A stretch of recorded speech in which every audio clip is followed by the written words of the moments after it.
뉴스를 마칩니다. 아나운서 남현종이었습니다. KBS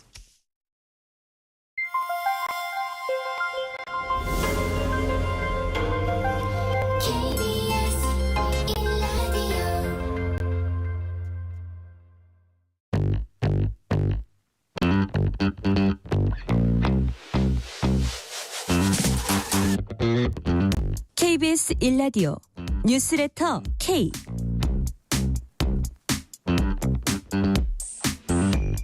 안녕하십니까. 뉴스레터 K KBS 김용준 기자입니다. 윤석열 대통령이 오늘 민정수석실을 다시 설치하기로 하면서 신임 수석에는 김주현 전 법무부 차관을 임명했습니다. 가감없이 민심을 청취하겠다는 민정수석, 여당은 여기에 대해서 모든 초점은 오직 소통이다라고 평가했는데요. 하지만 야권에서는 사정기관에 대한 장악력을 높이려는 의도라고 비판했습니다.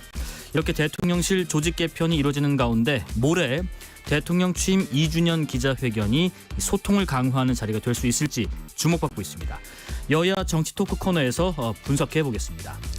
극락도 락이다라는 말 들어보셨나요? 최근 불교가 종교를 넘어서 하나의 문화, 특히 이른바 힙한 문화로 자리 잡고 있습니다.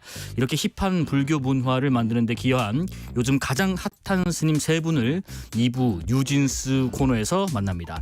사찰 소개팅 프로그램 나는 솔로가 아닌 나는 절로를 기획하신 묘장 스님, SNS에서 일명 꽃스님으로 불리는 범정 스님, 그리고 법복을 입고 디제잉을 선보이며 불교 문화를 새롭게 전파하고 있는 뉴진 스님, 개그맨 윤성호 씨와 왜 불교가 지금 가장 힙한 문화인지 직접 들어보겠습니다. 문자 샵 9730, 짧은 문자 50원, 긴 문자 100원, 어플리케이션 콩으로 보내시면 무료고요.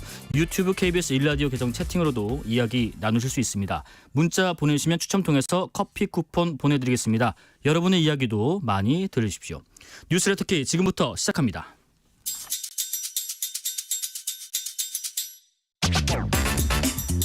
오늘 하루 가장 뜨거운 뉴스만 골랐습니다. 뉴스레터 K 여야 정치 토크, 김기흥 전 대통령실 부대변인, 신현영 더불어민주당 의원 나오셨습니다. 안녕하십니까? 안녕하세요. 반갑습니다. 자, 일단 기자회견 얘기부터 좀 해보겠습니다. 윤석열 대통령이 취임 2주년 기자회견을 모레 오전 10시에 서울 용산 대통령실에서 진행을 합니다. 일단 김기흥 부대변인, 지금 취임 100일 회견 때는요, 모두 발언이 20분, 기자 질문이 한 30여 분 정도, 네. 한 12개 정도 질문을 받았는데 네. 이번에는 질의응답 시간이 한 1시간 남짓 될 거다라고 하더라고요. 일단 취임 100일 때하고 좀 다르게 이번에 기자회견 어떻게 형식 예상하십니까? 우선 예. 저번에 처음 했던 100일 기자회견 같은 경우는 네. 같은 장소에서 기자회견을 한 거죠. 모두 발언을 하고 나서 이제 이어서 이제 기자 질의를 가졌습니다. 네네. 그래서 합쳐서 1시간 정도 좀 안 됐죠. 그러니까 모두 발언이 한 20분 됐고 기자 질의가 한 30여 분 됐었는데 이번에는 공간의 이동이 있습니다. 그렇죠. 그러니까 대통령이 집무실에서 모두 발언 성격으로 국민을 대상으로 직접 모두 발언을 하는데, 내용이 보면 2년간의 어떤 국정 기조에 대한 국정 운영의 기조 설명을 하고 앞으로 3년도 중요하지 않습니까? 그 3년의 국정 운영의 어떤 방향, 국정 철학, 그런 부분을 좀 말씀하실 거로 예상이 되고요. 네네. 이동을 합니다. 이동을 해서 내려와서 기자회견장으로 가서 거기에서 온전하게 거기에서 기자들에게 질의응답을 받는데, 브리핑룸에서죠. 네, 브리핑룸에서 봤는데 주제가 제한이 안 됐습니다. 예를 들면 뭐 경제 몇 명, 뭐 정치 몇 명, 뭐 이런 식으로 나눌 수 있는데 그럼 칸막이 없이 주제와 상관없이 하고, 제가 단호히 예상할 수 있습니다. 1시간 이상 합니다. 1시간 이상이요? 예. 1시간이라고 하지만 제가 볼 때는, 왜냐, 기자분들이 질문도 많을 거고 대통령에게 많은 분들이 기대하는 게 변화 아닙니까? 그 변화가 본인이 원하는 메시지가 아니라 국민들이 실제로 듣고 싶은 거를 기자를 통해서 많은 분들이 질의를 할 겁니다. 그 한 예로 많은 분들이 대통령은 질문을 잘 안 받는다, 그런 어떻게 보면 편견을 가지고 계시는데, 제가 수행을 했을 때 22년 1월에 대통령이 그때 당시 캠프를 해체하고 김종인 비대위원장과 결별을 하고 나서 그때 많은 것들이 변했습니다. 그때 기자회견을 했거든요. 서울 성수동에서 카페에서 했습니다. 그때 기자 질문이 26개 정도 했습니다. 그때 저희가 나름대로 기자분들 충분히 질문을 받자 했고 26개면 네. 질문을 상당히 많이 받으셨네요. 맞습니다. 그렇기 때문에 이번도 저희가 뭐 미리 저희가 대통령실에 확인한 바는 아니지만 네네. 기자분들이 충분히 질의를 할 수 있는 시간을 둘 거다. 네. 저는 그렇게 자신 있게 말씀드릴 수 있습니다. 자, 신현영 의원님, 의원님께서는 윤석열 대통령에게 이 기자회견 때 가장 궁금한 질문 이걸 물어보지 않겠냐. 그리고 가장 들어야 될 답변 이런 답변을 들어야 되지 않겠느냐. 뭐가 있을까요? 안 그래도 이거 사전 질문도 받아갖고 제가 예. 5가지를 적어. 5가지죠. 왜냐면은 9개월 만이라는 거잖아요. 네네. 기자회견을 제대로 하는 것이. 그래서 윤 대통령이 이제 정말 변할 것이냐에 대해서 국민들의 궁금증이 많을 것 같고 예, 예. 특히나 언론과의 대화의 이미지를 보면 기억나는 워딩이 입틀막. 아니면 언론 탄압, 예. 언론 장악 이런 것들이 윤석열 정권의 이미지였거든요. 이것을 과연 거듭날 수 있는 기자회견이 될 것이냐에 대해서 상당히 궁금합니다. 네네. 첫 번째로는 이번 영수회담에서도 사실은 대통령이 잘 변하지 않았다라는 우리 민주당 측의 그런 평가가 있어요. 그래서 총선 민심을 수용해서 태도 변화, 국정 기조 변화를 할 정말 진정성이 있는지에 대한 질문을 해야 된다고 보고요. 네. 두 번째로는 최상병 특검에 대해서 거부권 날리실 거냐. 네. 세 번째로는 김건희 여사 특검 어떻게 보시냐. 네네. 패키지로 지금 양평 고속국도와 도이치모터스와 함께 명품백 사건이 있거든요. 네. 이 부분에 대한 입장을 물어볼 것이고 그리고 지금 워낙에 민생 경제가 어렵기 때문에 예. 지금 이런 문제 아직도 정정권 탓이라고 생각하느냐 아니면 지금 정권의 무능이나 아니면은 앞으로의 거듭나기 위한 뭔가 그런 노력은 어떤 일환으로 하실 거냐 네. 이런 부분도 물어볼 거고요. 예. 아마 트럼프 대통령이 된다면 이 방위비 부담금에 대한 외교적인 문제 등이 있을 텐데 예. 이에 대한 윤석열 대통령 입장 뭐냐 이런 전방위적인 오. 질문들을 아마 촌철살인처럼 물어볼 네. 텐데 잘 대답하실 수 있을지 기대가 아니, 됩니다. 뭐 언론사 대통령실 출입 기자들이 해야 될 몫을 지금 다 정리해 주셨는 것 같은데 1816님 기자회견 시간이 길다고 해도 대통령 답변이 너무 길어지면 시간이 다 가버리지 않을까요?라는 질문 주시는데 네. 조금 윤 대통령께서 답변하시는 스타일이 좀 만연체인가요? 상황에 따라 다릅니다. 예. 상황에 따라 다른데 예를 들면 그렇습니다. 지금 예를 들면 특검법 관련해 가지고 네. 어떤 입장이 나올지는 잘 모르지만 네. 저는 국민들이 바라는 게 이러이러한 법리적인 이유 때문에 된다 안 된다 이거보다는 네네. 대통령은 큰 틀에서 어떻게 보면 안타까운 사건이고 그 사안에 대해서 우선 대통령이 어떻게 이 사안을 바라보는지 예. 설명을 하고요. 저는 일종의 역할 분담이 있으면 좋겠습니다. 역할 분담. 그러니까 대통령이 일정 부분 얘기를 하고요. 네. 그러니까 말씀하시는 것처럼 내용에 대해서 법리적인 거로 길게 하다 보면 우리가 듣고 싶은 건 이게 아닌데 어떻게 보면 법적인 프로세스를 물론 다른 루트를 통해서 예를 들면 기자회견이 끝나고 나서 오후 정도에 네. 비서실장이나 홍보수석이 와서 관계자 발로 충분히 설명할 수 있는 부분도 있거든요. 네네. 그러다 보면 아까 뭐 그 질의하신 분이 하는 것처럼 어떤 사안에 대해서 우리가 하고 싶은 말이 왜 없겠습니까? 그러니까 우리도 입장이 있는 거죠. 예, 예. 하지만 그 입장에 대해서 대통령으로서 대통령의 입에서 나오는 것들은 좀 큰 틀에서 사고하고 네. 큰 틀에서 얘기할 수 있는 걸 하고 세부적인 법리적인 것들은 좀 역할 분담을 해서 차후에 해도 좀 낫지 않을까. 전 개인적인 생각이고 네네. 그다음에 대통령이 일반적으로 만연체대 그거에 대해서는 좀 달리 하는 게 네네. 대통령은 저 검사 출신이고 예. 법정에서 예리한 질문에 대해서는 날카롭게 대답하는 것에 대해서 익숙한 사람입니다. 네네. 근데 펑퍼짐한 질문에 대했을 때 조금 당혹스럽다는 얘기를 저한테 한 적이 있거든요. 그래서 내일은 굉장히 예리한 질문이기 때문에 예. 어떻게 내일이 아니죠. 모레기 모레예요. 때문에 저는 대답이 늘어지지 않을 수 있다. 그렇게 보고 영수회담에 대해서 그때 85대 15라는 그 프레임은 제 프레임이라고 하는데 네. 그거는 조금 좀 아쉽다. 네네. 왜냐하면 대통령의 불통 이미지를 하기 위해서 야당이 어떻게 보면 영수회담이라는 게 좋자고 만난 거잖아요. 네네. 그렇다면 좀 더 적극적으로 좋은 부분도 있을 텐데 대통령의 불통 이미지를 만들기 위해서 굳이 그렇게 네. 했느냐 그런 부분에 대해서는 아쉬움이 듭니다. 2081님 잠시만요. 질문도 중요하지만 너무 원론적인 답변이면 아쉬울 것 같은데요. 대통령이 보다 구체적인 답변도 할 거라고 기대하시나요?라고 질문 주셨는데 거기에 대한 답이었던 것 같습니다. 네. 신 의원님. 예, 바라건대 우리가 대국민 담화하시면서 의료 대란에 대해서도 사실은 다만 이후에 뭔가 홍보수석이나 아니면 대변인들이 또 설명을 하고 AS를 하는 과정들이 최근에 반복했잖아요. 네네. 그렇기 때문에 대통령께서 명확하게 커뮤니케이션을 하는 데 있어서 뭔가 역량에 있어서 보완이 필요하다라는 그런 반증이기도 해서 이번에 뭔가 대통령이 기자회견하고 또 수습은 뭔가 수석이나 아니면 대통령실에서 하고 이런 일들이 반복되지 않도록 하는 대비도 되게 중요할 것 같다는 생각이 역할 듭니다. 분담 말씀하신 근데- 약간 수습 아니 쪽으로. 제가 잠깐 약간 불안해서 말씀드리는 거예요. 잠깐 말씀드린 게 뭐냐면, 그러니까 요번에 사람들이 변화를 원하잖아요. 예. 그렇다면 대통령으로서 어떤 사안을 얘기할 때 설명을 하게 되면 또 왜 굳이 그러냐, 왜 하고 싶은 말을 하냐, 그런 또 불만이 있을 수 네네. 있기 때문에 저는 그런 차원에서 얘기를 하는 거고, 예. 대통령이 어떤 사안을 잘 몰라서 그냥 막연한 얘기거나 아니면 책임을 회피하고자 막연한 얘기를 하고자 하는 건 아니고, 네. 다만 법적인 부분만 계속 강조하다 보면 어떻게 보면 국민의 눈높이에서 조금 어떻게 보면 이게 또 설명이나 해명으로 되는 게 아닐까, 그런 거를 차단하기 위해서 저는 조금 대통령이 낮은 자세에서 예. 할 수 있는 얘기를 하고, 예. 저는 차후에 충분히 법리적인 것들은 새로운 얘기는 아니거든요. 네네. 사실 네. 그런 차원에서 말씀드립니다. 그 어떠세요? 대통령 후보 시절 캠프 꾸릴 때부터 가까운 거리에서 네. 계속 계셨다 보니까 스타일을 좀 아실 것 같은데, 윤 대통령이 이런 기자회견 같은 거 뭐 준비를 하면 뭐 예상 질문이나 현안에 대해서 되게 하나하나 꼼꼼하게 준비를 하는 스타일이신가요? 아니면 큰 줄기나 맥락만 파악을 하고 좀 솔직하고 담백하게 그냥 하자 이런 스타일이세요? 사실 대통령실에 예. 있는 참모로서 당연히 앞부분을 해야 됩니다. 저희가 예를 들면 네. 두 가지가 있습니다. 국정기획 쪽에서 큰 틀에서 어떤 섹션별로 중요한 것들을 모아서 하는 경우도 있고요. 네네. 어떻게 보면 홍보수석실에서 우리가 기자들을 많이 알기 때문에 그다음에 현안을 주로 파악하고 있지 않습니까? 네네. 그렇기 때문에 우리가 모아서 각 비서관실로 뭐 표현이 그렇지만 뿌린다는 네네네. 수 있거든요. 네. 그래서 이제 어떻게 보면 예상 답변 질의와 답변을 준비합니다. 근데 이거를 대통령이 예전 선거 때도 그렇고 그대로 하지 않습니다. 근데 자기가 생각하는 바를 네. 녹여서 하는 거죠. 자기 언어를 하시는 분이기 때문에 네. 그렇기 때문에 써준 대로 그대로 하지는 않습니다.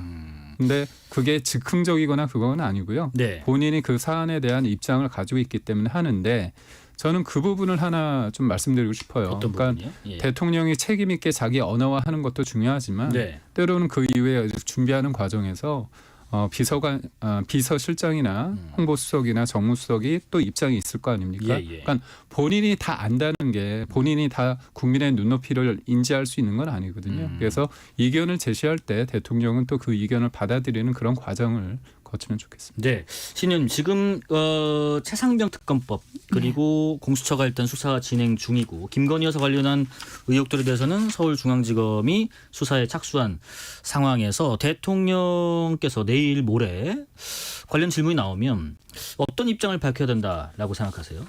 이 부분에 대해서는 무조건 국민 눈높이에 맞는 내려놓음이 우선은 있어야 된다고 생각하기 때문에 우선은 대통령의 사과가 필요하다고 저는 생각을 해요. 예를 들어서 우리가 이태원 특별법도 사실 이번에 여야 합의로 통과됐잖아요. 네. 근데 진작에 합의를 했으면은 진작에 통과될 수 있었을 텐데 왜 이때까지는 그러면 계속 물론 일부 수정해서 합의가 되긴 했죠. 예, 진작에 그렇게 합의할 의지를 갖고 있었다라면 더 빨리 통과될 수 있었다는 것이죠. 지금 최상병 특검도 마찬가지거든요. 계속 이게 진실공방하면서 시간이 많이 지연되고 있고 저희는 그 시간 동안에 진실이 가려지거나 삭제되거나 할 수 있는 불안감이 있기 때문에 이런 부분에 있어서 명확하게 국가가 최상병을 지켜주지 못한 부분에 있어서의 진솔한 모습, 저는 기자회견에서 대통령이 보여준다면 한 번 더 국민들이 대통령실 그리고 정권을 판단하는 계기가 될 거라는 생각이 들고, 실제로도 김건희 여사가 그동안에 국민들이 보기에는 공정한 수사가 되지 않았다라고 판단하는 거죠. 한 번도 소환 조사를 받지 않고 여사가 명품백을 받아? 이거 대한민국이 공정하고 투명한 국가야? 이런 부분에 있어서 상당한 불편함을 갖고 있었는데 그러면 내 가족을 내가 스스로 제대로 관리하지 못한 거에 대한 사과가 있어야 되지 않을까. 그런 부분과 제대로 우리 대한민국 국민이라면 누구나 똑같이 그런 수사 조사를 받고 평가를 받아야 된다라는 그런 모습들을 보인다면 저는 오히려 더 신뢰할 수 있을 거라는 기대감이 있습니다. 그래서 이런 어렵고 복잡한 부분에 있어서 그동안은 정부 여당에서는 괜히 사과하면 오히려 지지율이 떨어진다. 그런 불안감이 있었기 때문에 정권이 바뀔까 봐에 대한 두려움이었거든요. 네네. 그런 것들을 말끔히 해소할 수 있는 과감한 모습을 보여야 이 기자회견이 성공적이가 될 수 있다고 생각하고 그렇지 않는다면 뭐 이때까지 뭐 영수회담도 했고 네네. 국민과 대화도 했고 민생 토론회도 했고 수많은 걸 했지만 사실은 오히려 하면 할수록 마이너스가 되는 상황이었거든요. 그런 부분에 있어서 또 하나의 그냥 또 뭐 실책을 범할 수 있는 우도 있다. 네네. 그래서 저희가 잘 됐으면 좋겠다라는 사실 야당의 의원으로서의 바람도 있지만 예. 사실 좀 불안합니다. 임기무 대변인 지금 말씀하셨던 내용 바탕으로 보면은 모레 기자회견에서 대통령께서 이런 얘기를 하실 수도 있을까요? 수사 결과가 미진하면 특검을 수용할 수도 있다라는 식의 이를테면 뭐 조건부 네. 수용 의사를 밝힐 가능성도 있을까? 어떻게 예상하세요? 저는 그럴 가능성을 배제하지 못한다고 봅니다. 네. 왜냐하면 이태원 특별법 관련해서 합의 통과된 내용도 보면 네. 야당이 주장했던 것, 여당이 주장했던 것들에 대해서 일정 부분 양보를 했거든요. 그러니까 한 예로 보면 뭐 압수수색 청구 네. 의뢰하는 건 야당이 주장했지만 그거를 좀 포기를 하셨고 그다음에 뭐 불송치나 수사 중지된 사건을 직권 조사할 수 있는 권한 그것도 야당이 어떻게 보면 네. 포기를 했죠. 그래서 야당이 포기했던 건 뭐냐면 여야 합의로 되는 국회의장의 어떤 특조위 네네. 관련해서 그 수장을 뽑을 때 여야 합의에서 여야 협의로 바꿨습니다. 네. 그리고 12개월 플러스 3개월 해서 특조 기간도 어떻게 보면 10개월로 늘렸거든요. 네네. 그래서 여야가 서로 간에 양보하면서 합의에 이끄는 좋은 사례가 있습니다. 영수회담 이후에. 예. 그렇기 때문에 이 최상병 특검 관련해서도 말씀하신 것처럼 대통령으로서 국군 통수권자로서 지키지 못한 부분에 대해서 진솔하게 그리고 저는 유감 표시를 하고요. 네. 다만 이게 진실을 위한 거잖아요. 근데 이 특검법에 가지는 어떻게 보면 지나친 어떤 정치적인 목적이 있습니다. 어떻게 보면 인지되는 것들은 사건을 다 확대할 수 있잖아요. 네. 결국은 그렇다 보면 대통령을 겨누는 거 아니냐 그런 부분이 있고 특검이란 거는 태생적으로 보면 아주 스페셜한 상황에서 제한적으로 하는 게 목적이거든요. 예. 특검 아닙니까? 아주 특별한. 그럼에도 불구하고 어떻게 보면 특검이 조금 과분하게 남발되고 결국은 대통령이 이걸 수용하지 못해서 거부권 전국으로 끌고 가는 거 아니냐. 네네. 그런 어떤 비판도 있는 만큼 제가 볼 때 그런 부분에 있어서 야당도 좀 양보하고 여당도 그런 부분에서 적극적으로 받아들일 건 받아들여서 네. 이태원 특별법과 같은 옥동자가 전 나오길 바라고 무엇보다도 그 법적인 부분을 떠나서 대통령이 이 부분에 대해서 조금 말씀을 해주신다면 예. 야당 또한 저는 받아들일 여지가 있다고 봅니다. 이 질문 짧게 드리고 다음 주제 넘어가 볼게요. 이원석 검찰총장이 그런 얘기했습니다. 오늘 김건희 여사 의혹 관련해서요. 오로지 증거와 법리에 따라서만 신속하고 엄정하게 수사하고 또 처분할 것이다 이렇게 했는데 지금 야권에서요. 이 자체가 특검 방어용이다 이렇게 지적을 하고 있는데 검찰의 수사가 특검 방어용이다. 야권의 논리 어떤 설명인가요? 예. 왜 이 타이밍에 갑자기 수사를 왜 결정하게 이 타이밍에? 됐는지 예. 결국엔 총선의 그 결과에 있어서 우리 당이 그동안에 얘기했던 게 정권 심판과 이체 양명주였거든요. 예. 지금 이태원이 해결됐고 최상병 특검 이제 특별법안이 올라갔고 네네. 그렇다면 이제 양명주가 남았는데 양명주가 양평고속부터 그다음 명품백 그다음 주가 조작 도이치모터스 세 개가 다 김건희 여사에 대한 부분이거든요. 22대 압승한 민주당이 그런 부분에 있어서 패키지 김건희 특별법을 발의하는 거는 이미 예고된 상황이기 때문에 네. 그렇다면은 일방적으로 뭔가 공격을 당하는 그런 부분에 있어서 뭔가 방어를 해야겠다라는 네네. 뭔가 그 당사자들의 그런 판단이 있지 않았을까에 대한 그 상상인 거죠. 네네.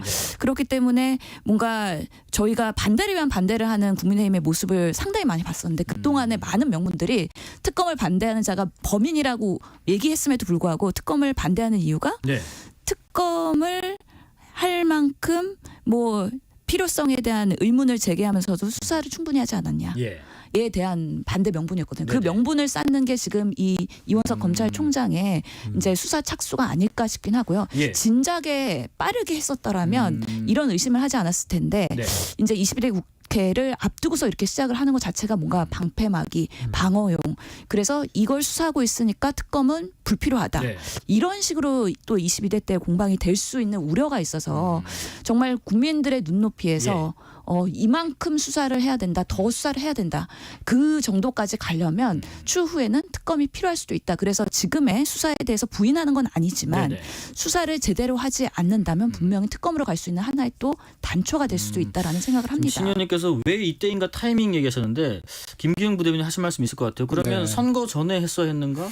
그러니까 예. 뭐 우리 앵커님도 기자기 때문에 예. 그 선거 앞두고 예. 제보가 많이 들어오지 않습니까? 특정 네네. 정당의 어떤 후보가 문제가 있다고 했을 때 그 취재해서 보도하기 쉽지 않습니다. 왜냐하면 그게 진실이 다 밝혀지는 건 아니잖아요. 예. 명확하게 유죄 무죄가 나오는 게 아니라 의혹인데 그게 보도를 했을 때, 다시 말해서 수사에 착수했을 때 그게 누군가한테는 유불리하게 되고 만약에 수사 전에 깔끔하게 됐다. 네. 손치면 이거 뭐냐, 꼬리 자르기 아니냐, 그런 식으로 또 할 수 있어요. 사실 이 문제는 되게 어려운 게 아닙니다. 청탁금지법이잖아요. 그러니까 공직자의 배우자가 1회에 100만 원, 네. 그다음에 1년 동안에 300만 원 초과되는 금품을 받으면 안 된다는 거잖아요. 근데 사실 처벌 조항이 없습니다. 예. 그렇기 때문에 법조계에서는 이거를 형사처벌하는 것은 낮게 보고 있습니다.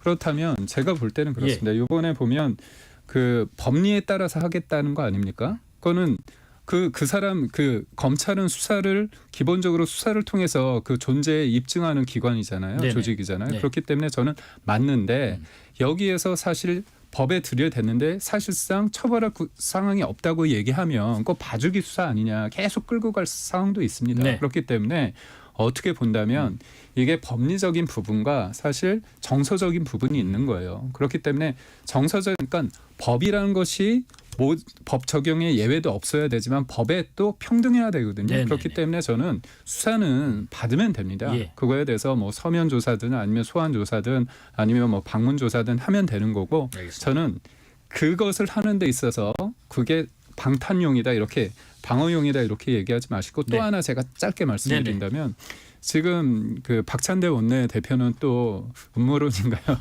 여튼 뭐 한동훈, 이원석, 그다음에 또 서울주광장 송경호, 이 세 사람이 또 대통령실과 뭔가 이렇게 불협화음이 있는 것 쪽으로 또 얘기를 하고 있어요. 네네네. 그러니까 이 얘기도 하면서 이거는 또 물타기용이다. 양손에 떡을 두 가지 있으면 이거는 욕심쟁이잖아요. 가름만 한번 타주시죠. 알겠습니다. 네. 아무쪼록 이 청탁금지법은 법적 미비가 있는 네. 거예요. 처벌 조항이 없기 때문에 예. 아마 그것도 20대 때는 그럼요. 보완되는 맞습니다. 뭔가 법 개정이 이루어질 것 네. 같다는 생각이 예. 듭니다. 오늘 윤 대통령이 오전에 발표했던 내용 좀 들어볼게요. 대통령실 민정수석 부활 방침을 또 발표하고 초대 민정수석에 김주현 전 법무차관 임명을 했습니다. 자, 어떤 배경으로 민정수석실을 다시 만드는지, 그리고 일각에서 나오는 우려에 대해서는 어떤 답을 했는지 윤 대통령 이야기 짧게 듣고 말씀 이어가 보겠습니다. 아무래도 이 민심 이 청취 기능이 너무 취약해서 그동안 취임한 이후부터 언론 사설부터 뭐 주변의 조언이나 이런 것들을 많이 받았습니다. 저도 고심을 했고 아무래도 민정수석실을 복원하는 게 좋겠다고 생각을 했고, 사법 리스크가 있다면은 제가 해야 될 문제이지 제 문제를 또 저에 대해서 뭐 제기된 게 있다면 제가 설명하고 풀어야지 민정수석이 할 일은 저는 아니라고 생각합니다. 예, 사법 리스크가 있다면 제가 풀어야 할 문제다. 요거는 잠시 뒤에 좀 여쭤보게. 신현영 의원님. 우선은 민정수석실에 대한 이런 부활 배경, 그리고 김주현 전 차관을 인사하는 것에 대한 평가부터 짧게 좀 들어보겠습니다. 예. 또 하필 검찰? 또 검찰. 예. 안 그래도 윤석열 대통령 예. 검찰공화국이라는 그 비판을 많이 받잖아요. 네. 그렇다면은 그렇지 않은 검찰 위에 많은 사람과의 소통을 하는 게 매우 중요합니다. 민심 청취에 대한 부분인데 네네. 민심 청취까지 검찰을 통해서 하느냐? 당연히 그러면 검찰이 보는 민심으로 걸러지기 때문에 다시 그것이 뭔가 조리가 돼서 대통령 보고로 올라갈 수가 있는데 예. 그동안에 윤석열 대통령은 민심 청취가 부족했던 게 아니라 저희가 봤을 때는 민심 청취는 됐는데 그것을 인정하거나 그것을 정책에 반영하려는 노력이 없었던 고집불통, 네네. 독단의 모습이 있었던 거죠. 결국에는 대통령이 변해야 되는데 대통령이 변하지 않고 만약에 민정수석실만 다시 생긴다. 예. 그랬을 때는 그것의 효과가 얼마나 있을 것이냐에 대한 회의감이 있어서 그런 부분을 지적을 하고 싶고요. 네. 특히나 뭐 조선일보 사설에서도 오늘 그랬습니다. 아니 민심 청취하려면 그 검찰 출신이 아니라 정치인이나 아니면 시민단체 사람들을 등용을 해야 되는 거 아니냐. 네네. 이런 부분에 있어서 결국에는 검찰 등용은 또 사정기관 통제를 위한 또 하나의 수단이 아닐 것이냐에 대한 의심을 할 수밖에 없고요. 네. 저 또한 제가 의사 출신으로 정치에 들어와 보니 예. 좋았던 것 중에 하나는 저는 의료계에서 그동안 의사들의 얘기만 들으면서 살아왔던 사람이에요. 네네. 매우 편협한 뭔가 활동을 했었더라면 정치라는 곳은 다양한 영역의 사람들 예. 정말 바닥에 있는 얘기까지 듣기 때문에 그렇죠. 그래서 세상을 보는 눈이 많이 달라졌습니다. 그렇기 때문에 대통령도 오히려 대통령보다 반대되는 사람, 예. 극에 있는 사람들의 얘기를 많이 들으면서 세상이 그렇지 않구나. 그리고 내가 어떻게 운영을 해야 될 것이냐에 대해서 큰 깨달음과 함께 본인이 바뀌려는 노력이 우선되어야 된다고 예. 꼭 부탁드리고 싶습니다. 네. 김기흥 부대변인 지금 윤 대통령 발언 중에서요. 사법 리스크가 있다면 제가 풀어야 할 문제다 이렇게 말씀을 하셨는데 이러다 보니까 취임 2주년 기자회견에서 뭐 여러 의혹들에 대해서 상세히 설명하고 적극적으로 입장을 피력하겠다 이렇게 들리기도 합니다. 저는 대통령이 이제 정치를 하겠다 예. 그 말에 어떻게 보면 이제까지는 정책적인 부분에 대해서 행정부 수반으로서의 역할을 했다면 네네. 앞으로 정치를 하겠다 그 표현이 뭐냐면 결국은 정책을 만들어도 그 정책 관련해서 법안이 제대로 통과가 돼야 되는 거잖아요. 네네. 그렇다면 정책보다는 어떻게 보면 입법, 입법. 입법, 예. 그다음에 뭐 국회, 그다음에 야당, 국민과 소통하겠다는 그런 뜻으로 보기 때문에 이런 것도 어떻게 보면 예를 들면 사정기관의 부활 아니냐 그런 거 있을 때 네. 내가 이런 것들을 하기 위한 게 아니라 말씀하신 것처럼 내가 충분히 얘기할 수 있다 이런 부분. 근데 그게 내가 검사 출신이기 때문에 법리적으로 하겠다 그게 아니거든요. 네네. 그러니까 제가 앞서 말씀드린 것처럼 대통령으로서의 책임 그런 부분에 있어서 진솔하게 어떻게 보면 본인이 부족한 거는 부족했다고 말씀하실 것 같고요. 또 그렇다면 부족하기 때문에 채우고 변화해야 되는 거잖아요. 알겠습니다. 네, 그리고 저는 민정수석실 관련해서 대통령에 대해서 용기 있는 결단이라고 좀 평가를 하고 싶은데 그게 뭐냐면 네. 사실 본인이 폐지하겠다고 하는데 소위 말해서 그거를 다시 주워 담는다는 게 쉽지는 않습니다. 네네. 대통령이 여러 가지 했을 때 그런 것들을 지키고자 하는 것들이 있거든요. 예. 근데 이재명 대표를 만났을 때 김대중 정부 때 없앴다가 2년 후에 다시 부활했던 그런 부분을 얘기하면서 일정 부분 양해도 구하고 내가 예. 그렇게 하겠다고 얘기를 한 거는 어떻게 보면 저는 본인이 수정을 한 거잖아요. 그것도 변화의 측면에서 보고 그다음에 저는 두 가지를 말씀드리고 싶습니다. 네. 그 문재인 정부 때 조국 전 민정수석이 청와대 특별감찰반 그 감찰 무마 네네네. 사건이 있었고 또 박근혜 정부 때 우병우 전 수석의 불법 사찰 의혹 사건 이 두 가지를 수사를 지휘했던 사람이 윤석열 검사입니다. 당시. 예. 그렇기 때문에 그 민정수석의 폐해는 누구보다도 잘 알기 때문에 본인이 이런 메커니즘 속에서 사정기관으로서 일을 했을 때 부작용이 있을 수 있다는 걸 충분히 알거든요. 예. 그래서 이런 부분에 있어서는 검사이기 때문에 꼭 그런 거 아니냐 그런 생각을 조금은 잠시 접어두시고 한번 네. 봐주십시오. 알겠습니다. 국회 의결을 마무리한 해병대 최상병 사망 사건 수사 외압 의혹 특검법이 정부로 이송돼서 접수가 됐다는 속보 전해드리면서 마무리를 해야 될 것 같습니다. 여기까지 말씀드리겠습니다. 지금까지 김기흥 전 대통령실 부대변인, 신현영 더불어민주당 의원이었습니다. 고맙습니다. 감사합니다. 고맙습니다. 실시간 교통정보 알아보겠습니다. 교통정보센터 임초희 씨 나와주세요.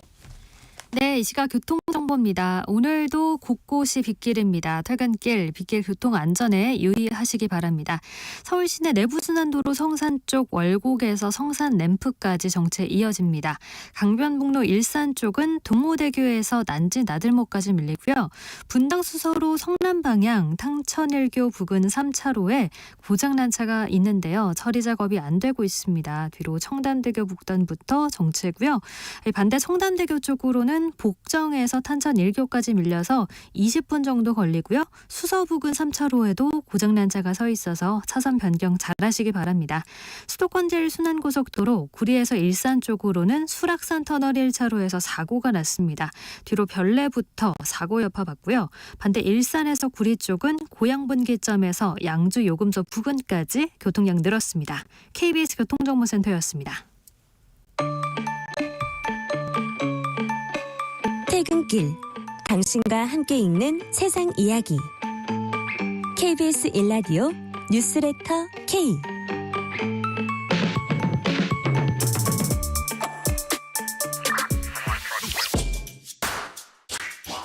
뉴스의 진수를 보여주는 인터뷰 뉴진수.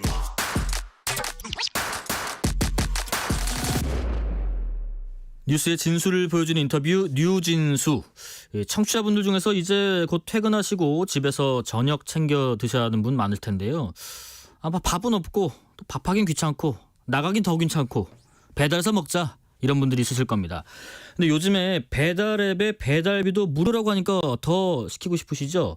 그런데요, 이 무료 배달이 사실 공짜가 아니라고 합니다. 무슨 말일까요? 최근 KBS 다큐멘터리 프로그램 더보다에서 공짜라고요 편을 취재 제작한 KBS 김가람 기자와 함께 이야기 나눠보겠습니다. 안녕하십니까? 네, 안녕하세요. 예. 일단 본격적인 무료 배달 이야기 나누기 앞서서 네. 최근에 그 치킨집 사장님들이 입장문을 냈다던데 이게 어떤 내용이지요? 네, 혹시 앵커님은 치킨 한 마리의 적정 가격이 어느 정도라고 생각하시나요? 정말 죄송하지만 한 10,000원대면 네. 좋겠다는 바람이 있습니다. 그렇군요. 주로 시장 통닭을 먹습니다. 아, 예, 최근에는 가격이 많이 올라가지고 그렇죠. 비싸면 2, 3만 원, 뭐 3, 4만 원 하는 것도 있어요. 맞아요. 네. 이제 2만 원 정도 하는 시대에 접어들었는데요. 네. 적지 않은 금액이죠. 말씀하신 것처럼. 근데 말씀해주신 입장문은 지난달 중순에 네. 국내 5대 치킨 프랜차이즈 점주 대표들이 냈습니다. 요지는 뭐냐면 치킨값이 이제 3, 4만 원 할 시대가 머지 않았다. 네. 이런 내용입니다. 이게 사실 치킨은 국민 간식으로 불릴 정도인데 네네. 근데 이 치킨 한 마리 가격이 3, 4만 원까지 올라갈 수 있다. 이거는 사실 국민적인 공분을 살 수도 있는 그런 내용이거든요. 네. 그런데 이 치킨집 사장님들이 3, 4만 원 시대를 언급한 거는 바로 이 무료 배달과도 연관이 있습니다. 네, 저희도 뭐 이렇게 문자 주신 분들 선정해서 커피 쿠폰 드리는데 특별한 청취율 조사 기간 정도에만 치킨 쿠폰 드릴 정도로 네. 굉장히 좀 고가입니다. 근데 이제 무료 배달이라는 게 어쨌든 내가 배달 앱에서 주문할 때 뭐 1,000얼마에서 3,000얼마 정도까지 드는 배달비는 일단 소비자가 안 낸다는 거죠? 네, 그렇습니다. 예, 예, 예. 말씀하신 것처럼 일반적으로 배달 플랫폼에서 음식을 시키면 네. 이 소비자 입장에서는 보통 한 3,000원 수준의 그쵸. 배달비를 내야 합니다. 예. 이게 왜 그러냐면 음식점에서 만든 음식이 소비자에게 전달이 되려면은 네. 어쨌든 누군가가 배달을 이제 해야 되는 거잖아요. 네, 네. 결국 이 배달 라이더에게 누군가가 이 배달의 대가를 지불해야 하는데 지금까지는 소비자가 내는 몫은 보통 한 3,000원 예, 예. 수준이었습니다.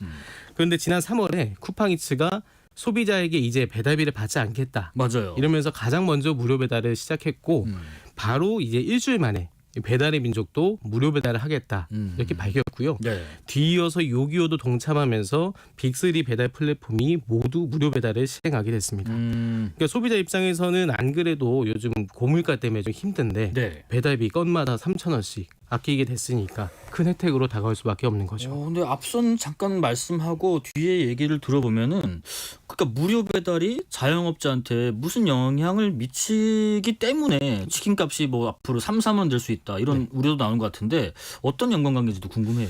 네, 이 먼저 배달 시장에 대한 네. 설명을 드려야 할 것 네. 같은데요. 이 배달 시장에는 모두 4명의 등장인물이 있습니다. 4명의 등장인물요. 먼저 음식을 주문하는 소비자가 있을 것이고 음식을 만드는 음식점이 있겠죠. 예. 그럼 나머지 2명은 누가 있을까요?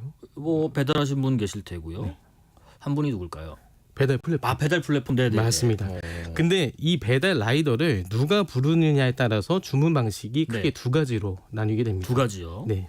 첫 번째가 있을 테고 두 번째가 있을 텐데 일단 자영업자 입장에서 주문을 받는 방식이 두 가지다. 네네네. 그러니까 첫 번째 과정부터 한번 설명을 들어볼까요? 어떤 네. 방식이 있나요?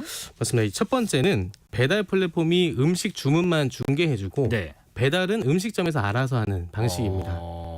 그러니까 그러니까 이런 방식을 자영업자들 사이에서는 흔히 가게 배달이라고 부르는데요. 가게 배달요. 예.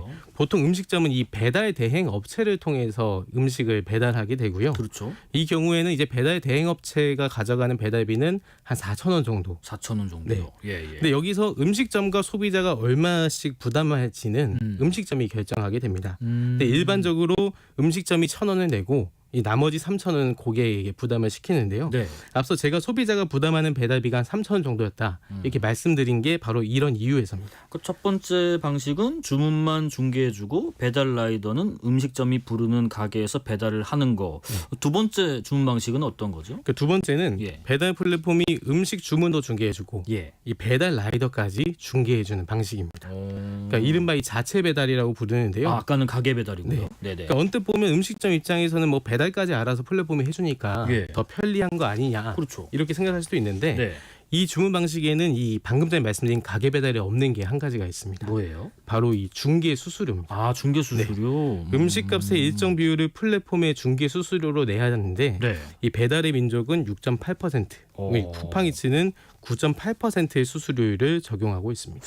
가게 배달에 말씀하셨던 거에는 없는 이 중개 수수료라는 것을 내야 되는데 뭐 적게는 6.8%에서 많게는 9.8%. 그러면 자영업자가 내는 배달비는 어떻게 되는 거예요? 네, 물론 자영업자가 내는 배달비도 있습니다. 예. 네, 아까 가게 배달은 보통 한 4,000원 정도에서 음식점이 한 1,000원 내고 소비자가 3,000원 낸다. 네. 이렇게 말씀드렸잖아요. 그런데 이 자체 배달 방식은 음식점에서 무조건 한 3,000원을 부담해야 합니다. 그 나머지 소비자가 부담할 금액은 플랫폼에서 알아서 결정하는 그런 방식인데요. 네.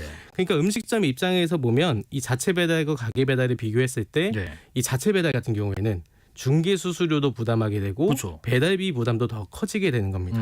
그런데 이 배달의 민족하고 쿠팡이츠 같은 이 배달 플랫폼들이 내놓은 무료 배달 이게 바로 이 자체 배달 방식에만 적용됩니다. 아, 저는 그래서 설명 들으면서 아니 그러면 누가 자체 배달을 선택할까 싶은데 이 무료 배달은 여기에만 적용된다. 그러니까 무료 배달 주문은 음식점 입장에서는 중개 수수료도 발생하고 배달비도 더 지출한다. 이렇게 정리할 수 있는데 듣는 분들 따라서는 조금 복잡할 수도 있을 것 같아요. 맞아요. 네.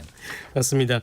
그 말씀하신 것처럼 중개 수수료의 배달비까지 너무 복잡한데요. 그래서 네. 간단한 예를 들어볼까 하는데 제가 취재 과정에서 만난 경기도 양주시 한 김밥집이 있습니다. 김밥집이요. 네. 이 사장님은 이 마진율이 높지 않기 때문에 이 배달비하고 수수료를 아끼려고 예. 가게 배달로만 이제 팔고 있거든요. 그렇죠. 근데 이 사장님이 만약에 이 자체 배달 방식으로 배달 음식을 팔았을 때 지출이 얼마나 차이가 나는지 한번 비교해 봤습니다. 네. 그래서 1년에 한 2억 원어치의 음식을 이제 가게 배달로 팔았다고 했을 때는 네. 이 배달비 등으로 한 1,600만 원 정도를 지출한다고 하는데 이 무료 배달이 적용되는 자체 배달로만 팔았다면 네. 이 중개 수수료와 배달비 등 5,400만 원을 지출하게 된다고 그렇게 차이가 설명하시더라고요. 커요? 네, 맞습니다. 그리고 맨 처음에 네. 이제 국내 5대 치킨 프랜차이즈 점주 대표들의 입장문도 설명드렸잖아요. 네네. 치킨값이 한 3, 4만 원 할 날이 머지 않았다. 이런 내용이었는데 이 대표님들도 2만 원짜리 치킨 한 마리를 팔면은 이 배달비와 수수료 등 6천 원이 떼인다면서 가격 인상을 언급한 겁니다. 네네. 그러니까 2만 원에서 6천 원이면은 사실 음식값의 30%니까 적지 않은 금액인 거죠. 이거 상당 부분 빠져나가는 건데 이거를 또 그대로 손해로 안고 있을 수는 없으니까 그만큼 또 치킨값에 반영을 해야 되는 것 같기도 하고 네. 참 생각보다 차이가 많이 나는 것 같은데 일단 자영업자 입장에서 배달비, 수수료 이 부담이 큰 거는 이제 이해를 어느 정도 한 것 같아요. 네. 근데 그렇다 하더라도 무료 배달로 주문하는 건수 자체가 좀 많아지면 좋은 거 아닌가요? 조금 시간은 걸리더라도. 네, 뭐 그럴 수도 있는데요. 예. 실제 현장에서 체감하기로는 배달 플랫폼들이 무료 배달을 시행했다고 해서 예. 뭐 주문 자체가 크게 늘어난 거는 아니라고 합니다. 그래요? 네, 반면에 이 한 치킨집 사장님 말씀을 들어보니까 예. 최근에 들어온 주문이 한 가게 배달은 10%, 나머지는 이제 수수료와 배달비가 더 들어가는 무료 배달 주문이라고 하는데 네. 따져보면은 매출 주문 총량은 똑같은데 원래는 뭐 가게 배달이 한 70, 뭐 무료 배달이 한 30이었다면 예. 이제는 가게 배달이 10, 무료 배달이 90 이런 식으로 주문 자체가 옮겨간 셈이라고 하더라고요. 완전히 옮겨갔네요. 예. 그러니까 음식점 입장에서는 매출은 그대로인데 플랫폼에 지출해야 되는 뭐 배달비나 수수료 부담이 더 커진 거죠. 매출은 그대로인데 수수료 지출이 늘어났다. 0127님 도계장 근무하는 생산 관리자입니다. 요즘에 생닭 1kg에 2, 3천 원 사이에 판매되는데요. 염지까지 하면 비싸도 5천 원 이하로 프랜차이즈 회사로 나가는데 닭 한 마리 2만 원 이해 안 가는 가격이긴 하죠라는 문자도 주고 계십니다. 어쨌든 확실히 무료 배달이 자영업자들에게는 큰 부담이 될 수 있을 것 같다는 생각이 듭니다. 네, 맞습니다. 그래서 실제로 취재 과정에서는 이 무료 배달 주문을 보이콧하는 사장님들도 만날 수 그럴 수 있었는데요. 있겠네요. 예, 서울은 아니고 한 지방의 프랜차이즈 사장님들인데 네. 그 지역 일대의 그 특정 프랜차이즈 사장님 모두가 이 무료 배달에 적용되는 자체 배달 주문을 보이콧하고 있습니다. 그러니까 사실 이 단체 보이콧한다는 게 쉬운 게 아니거든요. 아, 그럼요. 왜냐하면 또 프랜차이즈 같은 경우는 특히나 맛이나 가격이 뭐 대동소이하기 때문에 네네네. 뭐 보이콧하는 매장이 있으면 다른 매장에 그냥 시켜버리면 그만인 거고. 여기 예.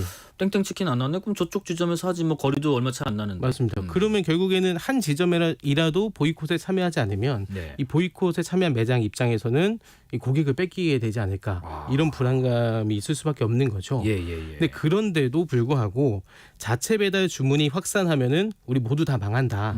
이런 동병상련의 마음으로 매장 30여 곳이 네. 이 보이콧을 시행하고 있다고 합니다. 아니 그런데 배달 플랫폼이 왜 자영업자분들에게 이렇게 부담을 가중시키는 걸까 하는 생각도 들어요. 그러니까 일반적으로 따져보면 소비자 입장에서는 예. 배달 플랫폼 하나를 결정하면 다른 곳으로 이동하지를 않습니다. 아 저만 해도 그거 하나 써요 저도. 예.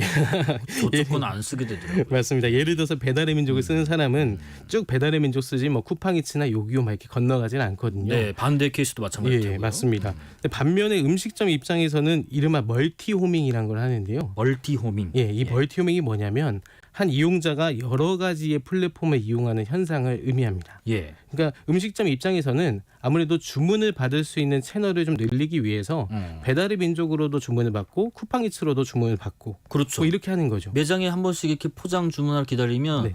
그쪽 주문 이쪽 주문 막 네. 시끄럽게 오더라고요. 맞습니다. 네네네. 그러다 보니까 이 플랫폼 입장에서는 소비자들에게는 가능한 혜택을 줘서 이게 붙잡아 두려고 하지만 음식점 입장에서는 뭐 수수료를 높여도 뭐 굳이 우리 플랫폼을 떠난다 이런 생각을 하지 않으니까 부담을 더 전가시킨다는 그런 구조적인 문제도 있습니다. 네, 2081님 배달 어플의 중개 수수료 이야기 들으니까 짜장면 배달해주고 그릇까지 회수해 가던 옛날이 문득 그리워지네요.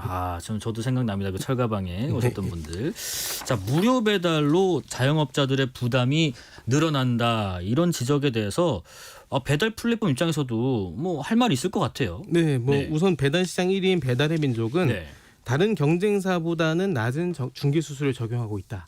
이런 입장입니다. 앞서 말씀드렸듯이 쿠팡이츠는 9.8%의 중개 수수료를 받는데 네네. 예, 배달의 민족은 이보다 3%포인트 낮은 6.8%를 적용하고 있다는 겁니다. 또 아까 제가 가게 배달하고 자체 배달 말씀을 드렸잖아요. 예, 예. 자영업자 입장에서는 가게 배달을 더 선호한다고 했는데 이 배달의 민족 같은 경우는 이 가게 배달 주문 방식을 이 다른 플랫폼과는 다르게 유일하게 본인들만 운영하고 있다. 이런 입장입니다. 근데 9.8%의 중개 수수료보다 3% 낮다라고 하더라도 구조는 뭐 네, 뭐 같은 사실 동일한 거니까 거죠. 그런 생각도 드네요. 네. 계속 말씀 들어볼게요. 네, 쿠팡이츠 같은 경우는 조금 다른 답을 줬는데요. 네. 그러니까 무료 배달이 음식점 부담을 늘리는 게 사실이 아니다. 이게 기본적인 전제고. 사실이 아니다. 네. 그러니까 어떤 이야기냐면 예. 음식점이 직접 무료 배달 서비스를 제공할 때보다는 부담이 적어졌다. 이게 무슨 말이냐면 예. 원래는 음식점 입장에서 무료 배달 서비스를 하려면 뭐 배달비 한 4,000원 정도를 다 부담했어야 했는데 그렇죠. 이제는 3,000원만 부담하면은 무료 배달 서비스를 할 수 있게 됐으니 뭐 부담이 적어진 거 아니냐. 네네네. 뭐 이런 답을 줬습니다. 업체 나름의 논리는 있는데 이렇게 소비자 입장이 아니라 자영업자 입장에서 봤다고 싶을 때는 그렇게 썩 막 와닿는 내용은 아닌 것 같기도 하고요. 네. 어쨌든 지금 배달 플랫폼과 자영업자들의 입장이 많이 엇갈립니다. 근데 어쨌거나 소비자 입장에서는 그래도 무료 배달하면 뭐 좋은 거 아닌가 싶기도 한 생각도 들어요. 네, 당장은 좋아 보일 수 있는데요. 근데 이제 세상에 공짜는 없다 이런 말이 있죠. 네. 이 당연한 진리가 배달 시장에도 적용이 됩니다. 먼저 가장 상징적인 사건이 이제 쿠팡의 멤버십 구독료 인상이 네. 있었습니다. 네네. 그러니까 소비자 입장에서는 쿠팡이츠의 무료 배달 혜택을 받으려면 쿠팡의 멤버십에 가입을 해야 되는데요. 그죠? 네. 이제 저 배달비 계속 나가긴 하더라고요.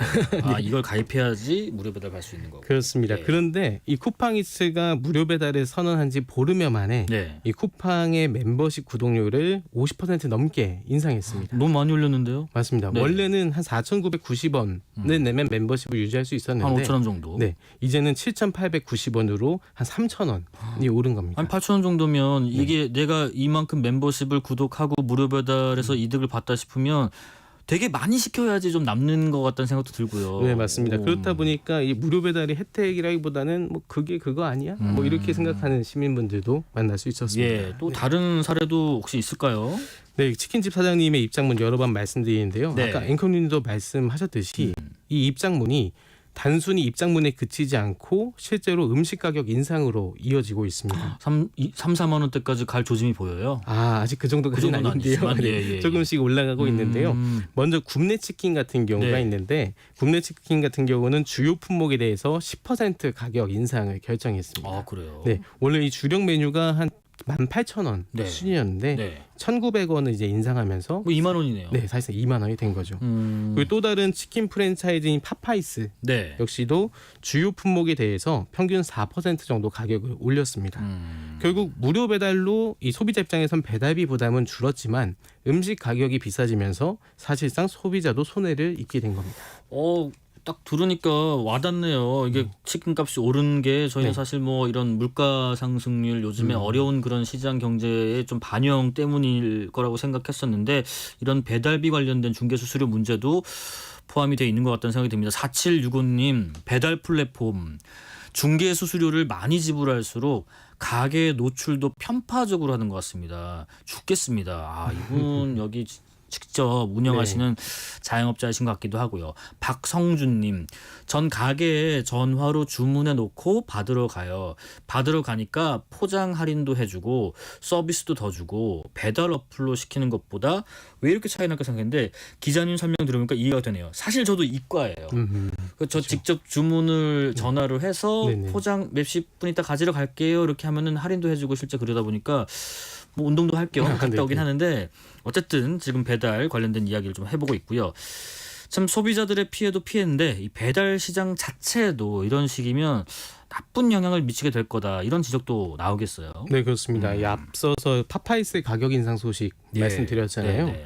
네, 파파이스는 이 가격 인상 소식과 함께 이 배달 전용 판매가를 별도로 운영한다는 소식도 함께 전했습니다. 배달 전용 판매가를 따로요? 네. 오. 그러니까 똑같은 음식을 구입하더라도 네. 매장에서 먹을 때랑 배달시켜 먹을 때랑 가격이 달라지는 겁니다. 파파이스만 그런 건가요? 아니요. 비단 파파이스뿐만 아니라 예. 실제로 이 배달 플랫폼에서 판매하는 가격하고 매장에서 판매하는 가격을 다르게 설정하는 음식점들도 늘어나고 있는데요. 그러니까 중개 수수료와 배달비에 대한 부담 때문에 배달로 판매할 때는 더 비싸게 더 비싸게. 판매를 하는 거죠. 그래서 앞으로 이런 현상이 확산하면 이 소비자들은 배달 주문을 좀 멀리할 수밖에 없게 되고 결국에는 배달 시장 자체가 위축할 수 있다는 지적도 나옵니다. 이제는 뭐 배달비 걱정도 해야 되고 배달비뿐만 아니라 그냥 내가 늘 시켜 먹던 그 메뉴에 대한 가격까지도 걱정해야 되고 5944님 어릴 땐 시장 통닭을 먹으면 매콤하고 달짝지근한 것이 정말 배부르게 먹었던 기억이 있는데요. 요즘은 통닭이 비싸서 그런지 더 조그맣게 느껴지고 아쉽네요. 맞아요. 이거 정말 내가 생각하는 치킨 사이즈 맞아 하는 게 많이 비싸지다 보니까 그런 생각도 맞습니다. 듭니다. 그래서 저는 일부러 순살을 잘 안 시키기도 해요. 부피가 좀 커 보여야 좀 덜 손해보는 것 같아서. 자, 중개 수수료 또 배달비 부담을 견디지 못하고 그러면은 폐업하는 그런 자영업자분들도 그냥 문 닫자. 네. 그 뭐 팔수록 더 어려워지고 값은 더 오르고 뭐 이런 등등의 이유 때문에 늘어날 수도 있겠다는 생각도 들어요. 네, 맞습니다. 이 사실 배달 플랫폼이 정착하면서 좋아진 거는 네. 이 다양한 음식을 배달시켜 먹을 수 있다는 거잖아요. 뭐 예를 들어서 예전에는 뭐 중국집이나 뭐 치킨집 뭐 이 정도만 배달시켜 먹을 수 있었는데 네. 이젠 배달 플랫폼이 자리 잡으면서 뭐 간식부터 해서 뭐 세계 음식까지 뭐 시켜 먹는 게 없죠. 뭐 예. 과일도요 탁 썰어서 이렇게 나오고요. 내가 원하는 프루츠만 딱 이렇게 따로 나오기도 하고 대단하죠. 맞습니다. 그런데 이번 무료 배달 같은 경우에는 네. 결국에는 음식점이 내야 하는 배달비가 더 커진 거잖아요. 그러니까 뭐 예를 들어서 그러니까 음식 단가가 낮은 음식점 입장에서는 더 타격을 입을 수밖에 없습니다. 네, 그렇겠죠. 뭐 이렇게 10,000원짜리 음식을 팔 때 배달비를 3,000원 내는 것하고 30,000원짜리 음식을 팔 때 배달비 3,000원 내는 것하고는 마진율에서 엄청난 차이가 있는 거거든요. 그래서 그런 고민도 해요. 왜 보면은 배달 최근에 그게 많아졌던데 얼마 이상 시켜야 맞습니다. 주문이 가능하던데 그 단가가 아니 나는 나 혼자 좀 소소한 행복을 누리기 위해서 먹기 그렇죠. 싶은데 뭐 35,000원 이상 해야 되다 보면 네네네. 그냥 안 시키고 집에 있는 거 먹자 이렇게 되더라고요. 맞아요. 예. 그게 최소 주문 금액이라고 하는데 그게 이제 마진율을 좀 더 높이기 위한 이제 고육주책인 거죠. 네. 근데 결국에는 이제 네. 배달비 부담이 커지게 되면 네네. 이 단가가 낮은 음식들 같은 경우에는 배달 시장에서 견디지 못하고 결국엔 퇴출될 수밖에 없고 예. 그렇다면 이제 단가가 높은 치킨이나 뭐 족발 뭐 이런 메뉴들만 남게 될지도 모르는 거죠. 이런 경우에도 사실 결국에는 소비자들에게 손해라고 볼 수 있는 겁니다. 청취자분들 많은 문자 카톡 주고 계십니다. 샵 9730으로 보내주시면 되고요. 김동희님. 배달비도 비싸고 이젠 치킨만 나는 과자로 대체하겠네. 아 예전에 그 군에서 아, 네. 그 치킨 모양 과자랑 그 맥콜 먹으면서 치맥하자 이런 생각도 납니다. 신통방통님 좋은 생각이네요. 제과 회사들 분발해 주세요라고 말씀하시고요. 이번 취재하면서 참 느끼신 부분이 많으셨을 것 같아요. 네네 맞습니다. 이 배달 플랫폼이 부당하면 예전처럼 뭐 전단지 돌리고 전화로 주문 받으면 될 거 아니냐 뭐 이런 의견이 있는 것도 사실입니다. 네네. 근데 이제는 누구나 배달앱에 들어가서 배달 음식을 주문하는 시대인 만큼 네. 이 옛날 방식으로 돌아가라는 건 사실 장사하지 말라는 거랑 비슷한 거거든요. 예. 사실상 이 배달 플랫폼 주문은 이제 우리의 일상생활로 자리 잡았다고 해도 과언이 아닙니다. 그럼요. 예, 사실상 시대적 변화인 거죠. 근데 또 한편으로 보면 이 배달 플랫폼 사업은 음식을 판매하는 자영업자가 없다면 성립할 수 없는 그렇죠. 그런 구조입니다. 누군가 뭔가 팔아줘야 우리가 그걸 시켜 먹으니까. 맞습니다. 네. 그래서 결국 뻔한 얘기일 수도 있겠지만 이 자영업자들과 상생해야만이 배달 시장이 더 성장할 수 있고 지속 가능할 수도 있다는 지적이 나오고 있거든요. 네네. 따라서 이 점유율 경쟁도 중요하겠지만 이 자영업자들의 부담을 가중시키기보다는 적정 수수료율이나 적정 배달비에 대한 논의가 이루어졌으면 하는 바람입니다. 예. 자, 지금까지 말씀 나눴던 내용들이 담겨 있는 KBS 다큐 프로그램 더 보다 10번째 방송 공짜라고요는 유튜브 또 KBS 홈페이지를 통해서 다시 보실 수 있고요. 여기까지 말씀 듣겠습니다. 지금까지 KBS 김가람 기자였습니다. 고맙습니다. 네, 고맙습니다. 6시에 2부 이어가겠습니다.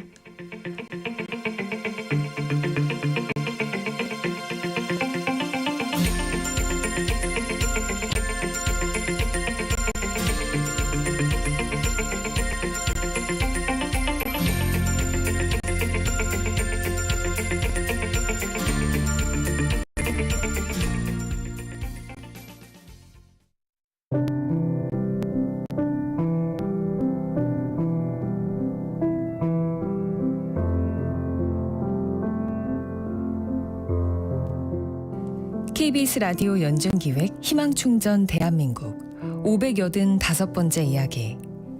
안녕하세요. 아나운서 유지원입니다. 1살 하유리와 엄마는 모자원 시설에서 생활 중입니다.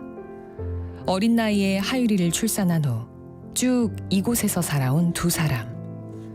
불안정한 환경 속 육아도 어렵지만 엄마의 더 큰 걱정은 하유리의 건강입니다. 키 140cm의 외소증과 경증 지체장애를 앓고 있는 엄만 자신의 병이 유전될까봐 늘 불안했는데요.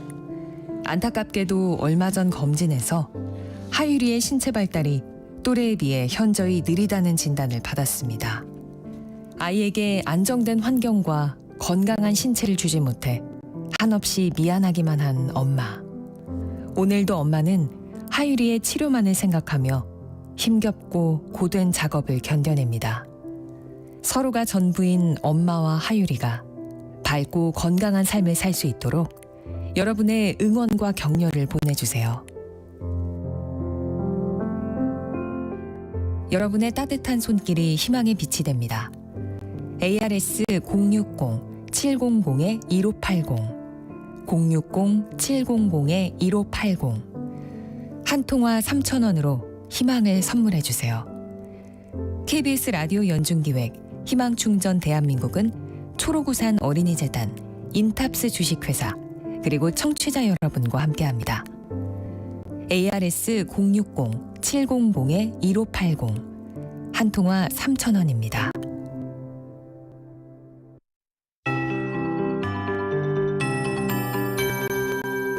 KBS 58분 날씨.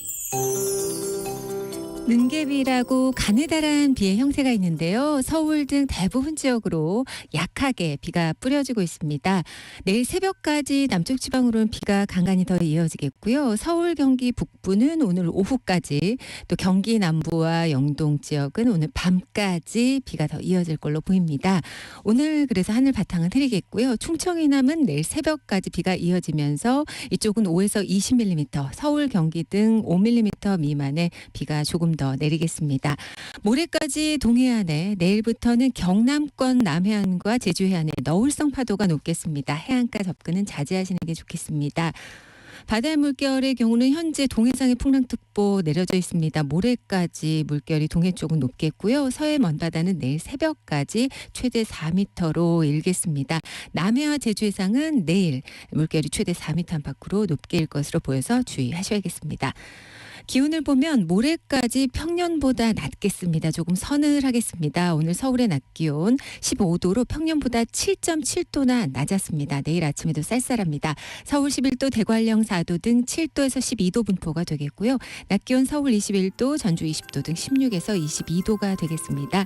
남해안과 제주에 바람 강합니다. 지금 서울의 기온은 15도입니다. 강혜종입니다.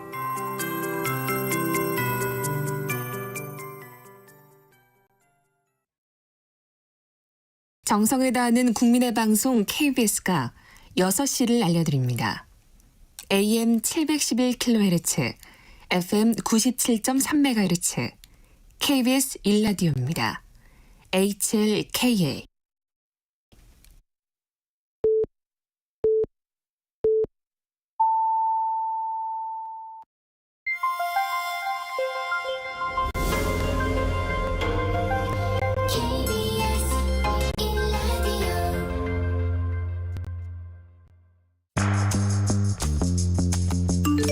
여러분은 지금 퇴근길 시사편지 한 장, KBS 1라디오 뉴스레터 K를 듣고 계십니다.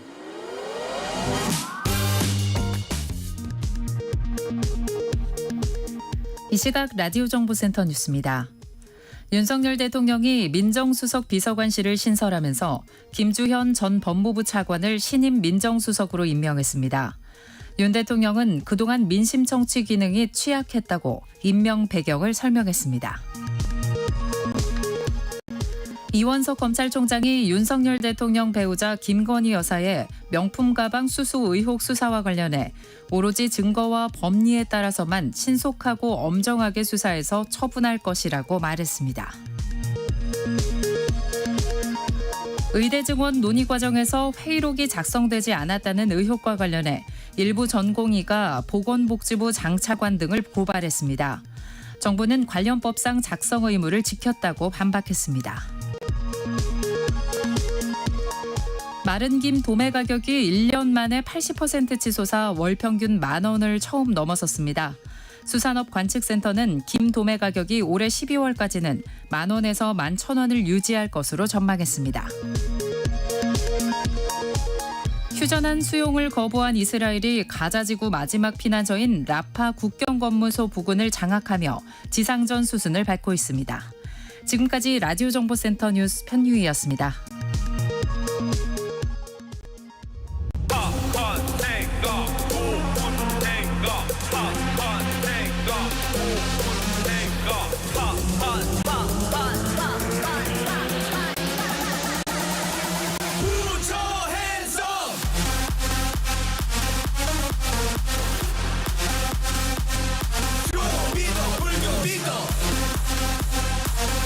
왜 나 빼고 재밌는 거 하냐는 타박 아닌 타박을 듣는 대상이 있습니다. 바로 불교입니다.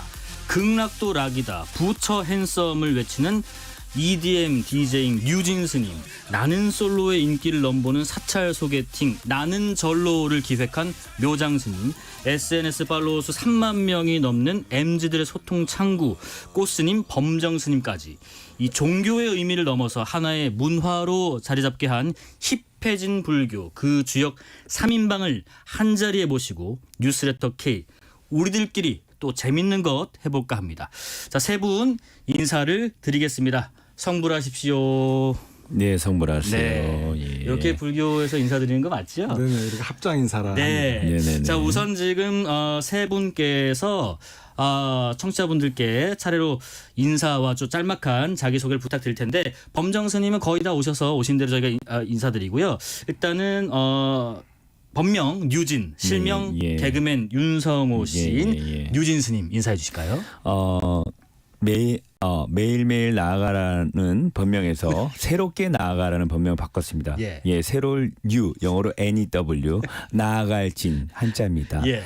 뉴진 스님입니다. 반갑습니다. 반갑습니다. 예. 반갑습니다. 개그맨 윤성호는 저희 쌍둥이 동생. 그렇죠. 그렇게 하시죠. 그렇게 하겠습니다. 그걸 지켜주시죠. 네, 그렇게 지금부터는 쌍둥이 동생분 되신 걸로 하고요. 너무 헷갈리면 제가 한 번씩 얘기하겠습니다. 예. 자, 그리고 묘장 스님 인사해 주실까요? 네, 반갑습니다. 저는 대한불교 조계종 사회복지재단에서 대표이사 맡고 있는 묘장입니다. 네, 반갑습니다. 그 아까 일진 스님에서 뉴진 스님 NEW 하셨다는데 네네네네. 이 본명에 영어가 네네. 들어간 건 없죠? 처음입니다. 저도 한 번도 본 적이 없고 네. 뭐 이렇게 헤드폰 쓰시는 보면서 무대에서 뛰는 스님도 처음이기 때문에요. 네. 늘 이렇게 새로운 눈으로 보고 있습니다. 네, 그리고 지금 막 도착하신 범정 스님 마지막으로 청취자분들께 짤막한 인사 또 소개 좀 부탁드리겠습니다. 예, 안녕하세요. 저는 화엄사 승려 범정이자 현재 대한민국 해군 대위 신분으로 복무 중인 꼬스님 범정스입니다. 아유, 반갑습니다. 뭐 잘생긴 사람이 한 세 분 계시네요. 그러게. 예. 하나, 둘, 셋. 유진 스님은 잠깐만요. 저를 뺍니다. 네. 예, 알겠습니다. 자, 일단 스님분들 소속 관련해서 잠깐 또 보충 질문 드려볼게요. 우선은 묘장 스님, 지금 조계종 사회복지재단. 네네. 여기는 어떤 일을 하는 곳이죠? 네, 저희 재단은 대한불교 조계종에서 설립을 했고요. 네네. 또 이사장으로는 총무원장 스님께서 당연직으로 이사장으로 하고 계십니다. 네네. 전 대표이사고 전국에 한 176개 정도의 시설을 갖고 있고요. 네네. 종합사회복지관 그리고 노인 종합사회복지관 또 다양한 어린이집부터 해서 거의 모든 계층의 사회복지를 전부 다 담당하는 불교의 사회복지를 행하는 가장 대표적인 기관이라고 할 수 있고요. 저희 같은 경우는 특히나 사회 문제에 관심이 많기 때문에 이번에 이렇게 나는 졸로 같은 그래서 사회적 문제를 해결하는데 깊은 관심을 갖고 있는 단체입니다. 네, 나는 절로 얘기는 조금 이따 또 제가 여쭤보고요. 박미영님, 뉴진 스님이 뉴스레터 K에 나오다니 너무 반갑네요 하시고요. 8526님, 아니 뉴진 스님 형이 왜 시사 프로에 나와요? 형이라니요 스님께 그러시면 안 됩니다. 자, 범정 스님은 현재 말씀하신 것처럼 해군 대위 장교이시기도 하시고 군종법사라고 우리가 하잖아요. 군대 다녀오신 분들은 뭐 아시겠지만 잘 모르는 분들 위해서 군종장교가 되신 이유하고요. 또 군종병과라는 소개도 잠깐 해주실까요? 예, 제가 군종장교로 다시 군대를 다시 선택하게 된 이유는 제가 이제 육군 현역으로 병장 제대를 하고 난 후에 나도 이제 스님으로 내 몫을 그러니까 쉽게 제 밥값을 해야 된다고 저는 배웠는데 과연 종단 안에서 사찰에서 승려라는 나의 신분을 통해서 내가 할 수 있는 역할이 무엇일까를 고민하다가 그래 나는 포교라는 큰 원력을 세우고 한번 시작을 해봐야겠다. 그래서 이제 SNS를 먼저 만들었고요. 그 일환으로 군종장교로 인간하게 된다면 내 법당도 내가 운영을 하면서 경험도 쌓고 무엇보다도 군에는 20대 초반에 군 장병들이 또 있죠. 그 속에서 그 친구들과 소통하면서 그 친구들의 생각, 또 니즈를 좀 파악할 수 있는 가장 좋은 기회가 저에게는 군종 장교였습니다. 현재 군종 장교는 군에서 하는 역할은 저희는 항상 전시를 그러니까 전쟁을 대비해서 훈련을 임해야 되거든요.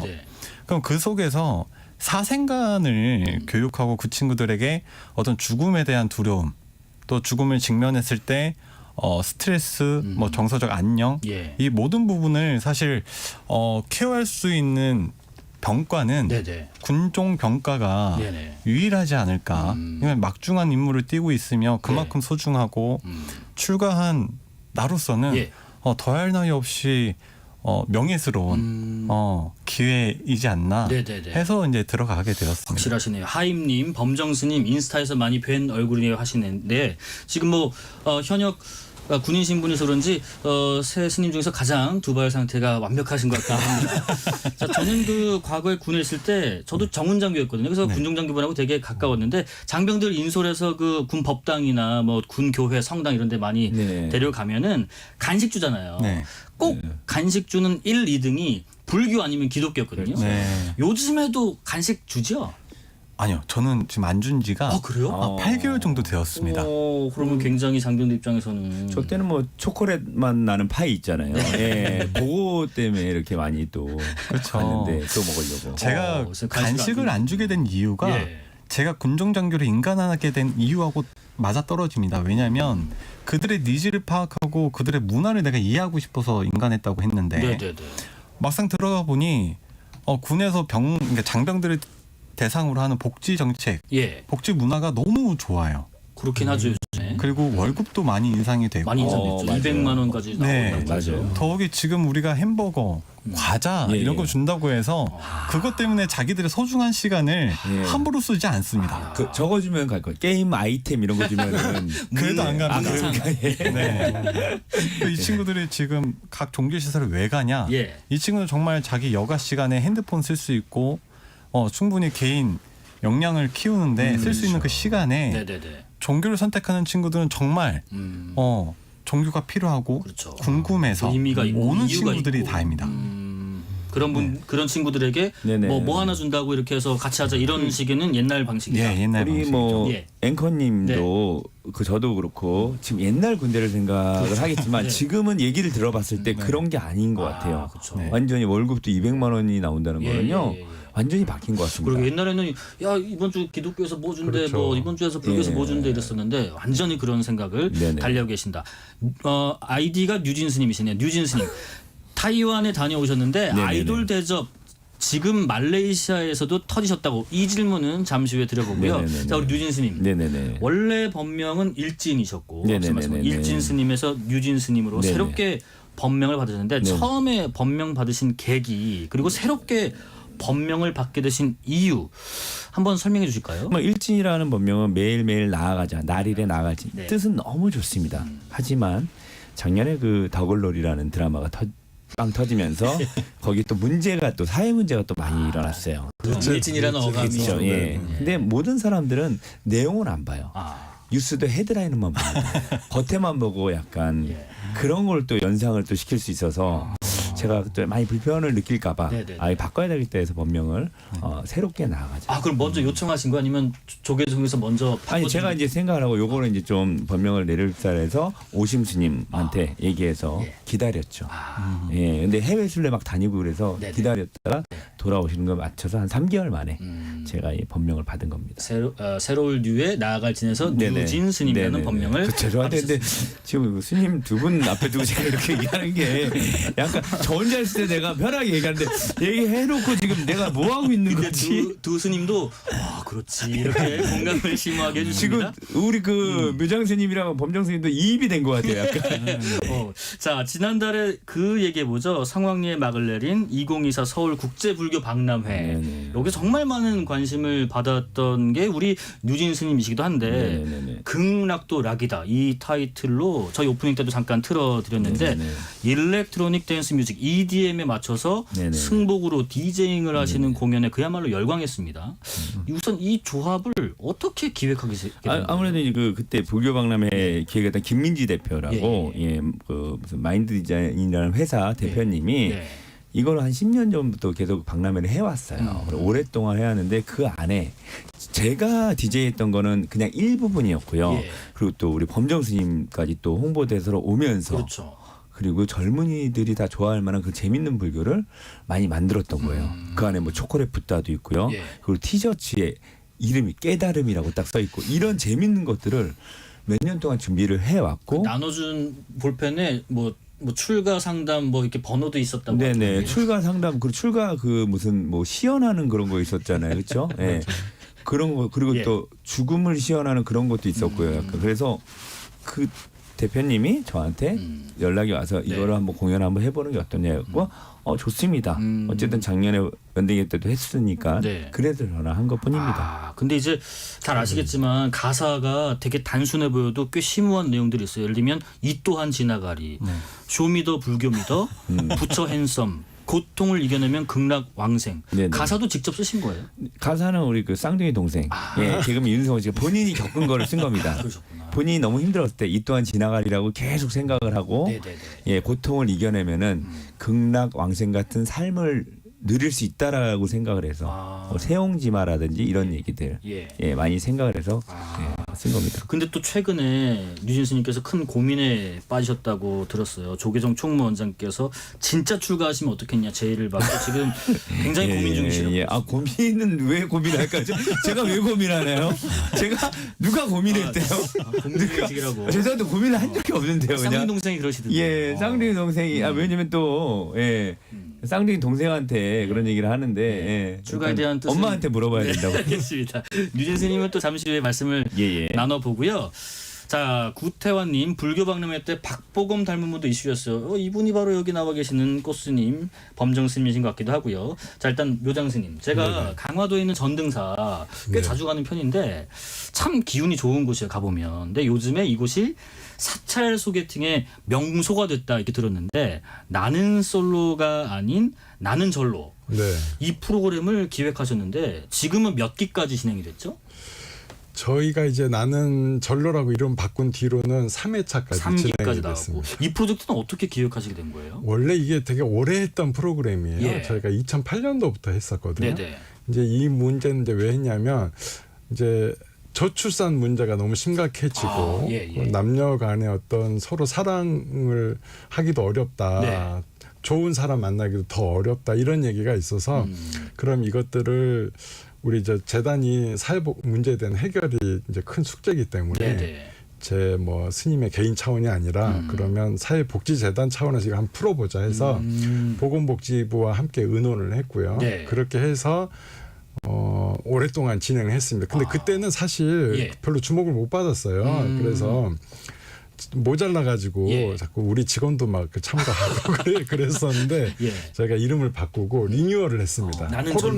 코로나 기간 동안 좀 쉬었다가 리뉴얼을 하면서 진짜 목표를 가지자. 그냥 만나고 알아서 하려니 이런 그 느슨한 태도 말고 진짜 제대로 된 좋은 사람 만날 수 있게 해주자라고 해서 이름 바꾸고 프로그램 내용 바꾸고 이제 매번 게임을 해서 밥 먹으러 갈 때도 그냥 안 갑니다. 꼭 손잡고 가게끔. 아니 그래서 이 프로그램에 제일 인기 있는 코너가요. 제가 듣기로는 저녁 공양 데이트권 확보하는 거라고. 와, 그렇죠. 이거 서로 이제 그걸 확보하려면 자기가 이긴 사람이 원하는 사람을 배우자감을 이렇게 손잡고 가기 때문에 그 치열합니다 게임이. 그러면은 나는 절로 이거는 어떻게 참여해야 되고 그런 게 있나 접수? 네네 저희가 이게 사실은 이게 뭐 몇 월 달에 한다라고 정해져 있지는 않지만 저희가 이제 요번에는 6월 달에 하기로 했습니다. 6월 네네 4회차는 그래서 6월 달 아직 장소는 정해져 있지 않았고요.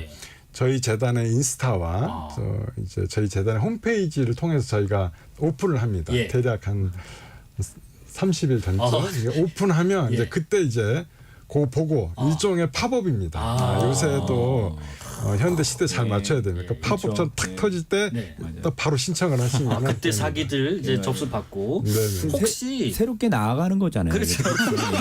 이게 모든 게 새로 어떻게 전에 사찰에서 팝업, 인스타 이런 걸 했겠습니까? 이거 새롭게 나아가는 겁니다. 지금 사기 기대가 되는데 혹시 지금 3기까지 그러면 그 전신까지 실제 매칭된 커플이 있다던가 커플 뭐 성사율 그러니까 거기에서 매칭된 거 말고 그 이후에 결실을 본 사례도 있어요?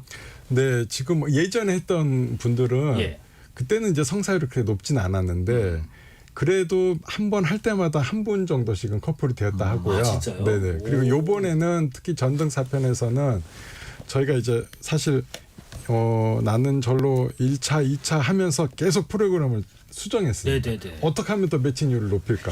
왜냐하면 이게 언론의 주목을 받다 보니까 자꾸 기자분들이 몇 커플 됐냐고 매번 물어요. 그러니까 저도 궁금해서 여쭤봤어요. 그래갖고 너무 우리가 부담이 가는 거예요. 그래서 정말 이제 여러 자문도 구하고 해가지고 그것들 다 녹여냈습니다. 그랬더니 요번에 총 4커플이 공식적으로 이루어졌고요. 우와. 그리고 이후에 네. 따로 연락을 가져서 한 커플이 또 됐습니다.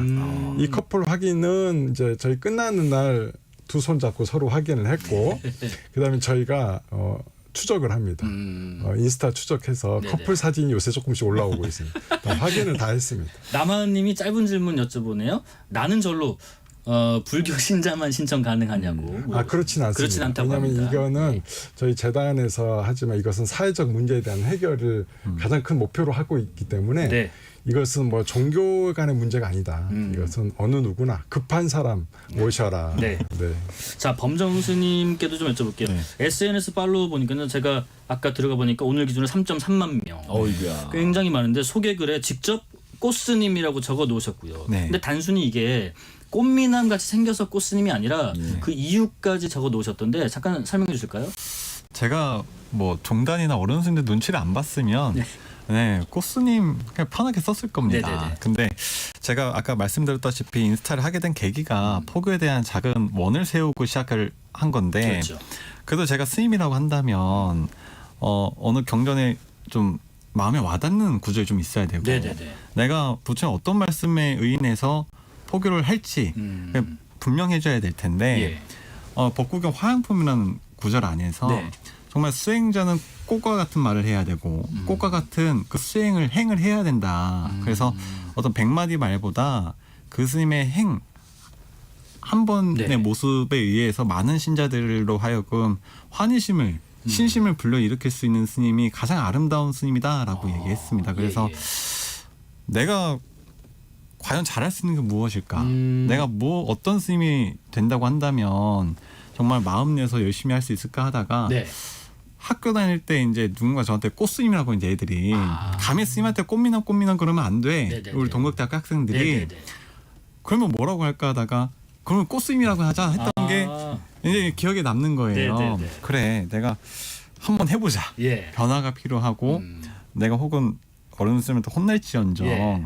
해보자. 예. 그러고 이제 한 4, 5년 정도 지나니까 지금 제가 이렇게 라디오 초청을 받아서 이렇게 이 자리까지 오게 되지 않았나 싶습니다. 예, 1918님 엄숙하게 느껴졌던 불교 대중들에게 다가가는 모습 정말 보기 좋습니다 하는데 이렇게 말씀하신 것처럼 흔히 절이나 뭐 불교 사찰하면은 인적 드문 산에서 조용히 수행하는 그런 종교로 많이 인식을 하는데 불교적 표현을 빌리자면 뭐 세속에서 대중들과 좀 소통에 많은 노력을 기울이고 있는 점이 상당히 눈에 띄고 이색적이에요. 그 이유가 뭘지 묘장 스님께 이번에 좀 말씀 좀 들어볼게요. 네, 사실 불교는 기본적으로 가장 중요한 교리가 재행무상이라고 재행무상. 있습니다. 모든 것은 고정돼 있지 않고 변한다. 네. 그래서 사실은 불교 안에는 굉장히 개혁적인 모습이 많고 또 세상 사람들이 공감할 수 있는 새로운 모습도 많이 갖고 있습니다. 그럼 저희가 이런 활동들을 예전에 하지 않았냐? 예전에도 다 했습니다. 네. 다만 또 시절 인연이 마침 때가 요새 젊은이들이 이런 우리 잘 못 본 불교의 모습들을 이제 보게 돼서 또 기뻐하지 않나 또 호응하지 않나 이렇게 생각을 하고요. 네네. 어쨌든 여러 가지 모습 우리 불교는 함께 갖고 있고요. 이번에 올해 초 총무원장 진우 스님께서 국민에게 신뢰받고 존중받는 불교가 되도록 노력하자라는 말씀을 하셨습니다. 네. 저희 이제 종도들은 그런 것들을 현실 속에서 녹여내려고 계속 노력 중입니다. 예, 유진 스님께서는 좀 졸리신가요? 아닙니다. 예. 저 묘장 스님한테 궁금한 게 있는데요. 예, 예. 제가 일단 공부하기로는 네. 원래 그 불교가 산에 있지 않았어요. 예전에 도심에 있었다고. 맞습니다. 근데 점점점 밀려 나가다 보니까 이게 산으로 갔다고 들었는데 네네. 맞습니까? 네, 정확하고요. 예. 원래는 도심 가까이 있었죠. 왜냐하면 예. 절을 만드는 형태에 대한 규칙이 있었는데요. 예. 마을과 멀지도 가깝지도 않아야 된다라고 되어 있습니다. 그러려면 왜 그러냐면 음식을 이제 빌려 탁발하러 가야 되거든요. 네. 갔다가 돌아와서 오전 12시 전에 식사를 다 마쳐야 돼요.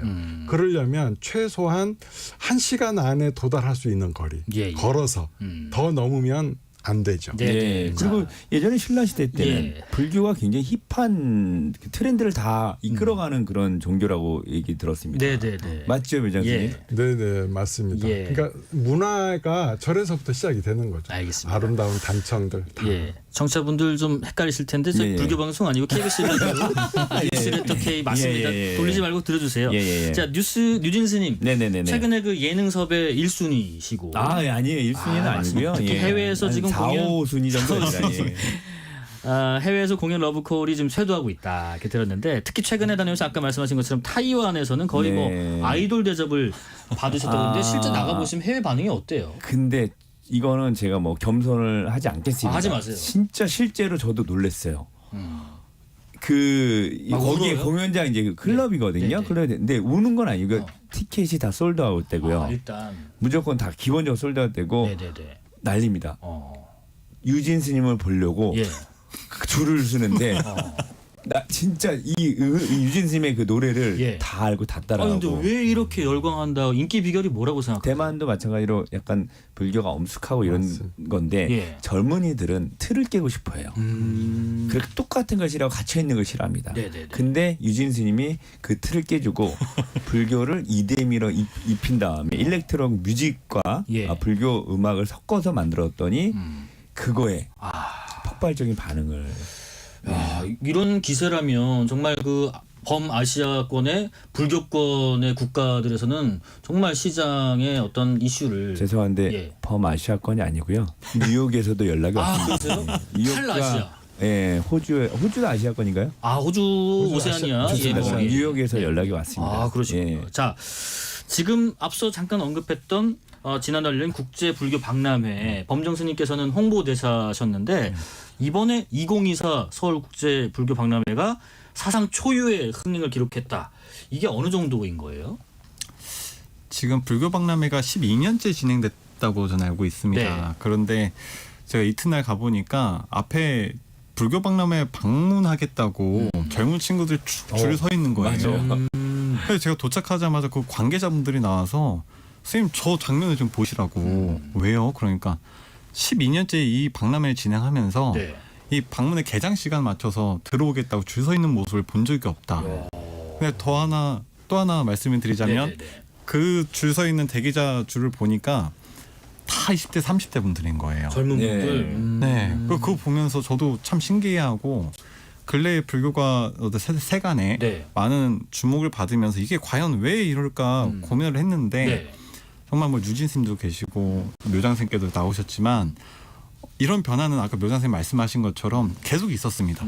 이런 어떤 노력이나 이런 시도 자체는 많이 있었는데 네네. 아마 지금 이 근래에 들어서 종단의 많은 어른 스님들과 네네. 또 많은 포교의 일선에 나아 계시는 스님들이 좀 대동단결해서 우리 한번 좀 더 해보자. 예. 이것도 해보자. 네. 그런 마음이 좀 일치가 되지 않았나. 또 그런 마음에 아까 유진 스님이 얘기한 것처럼 네.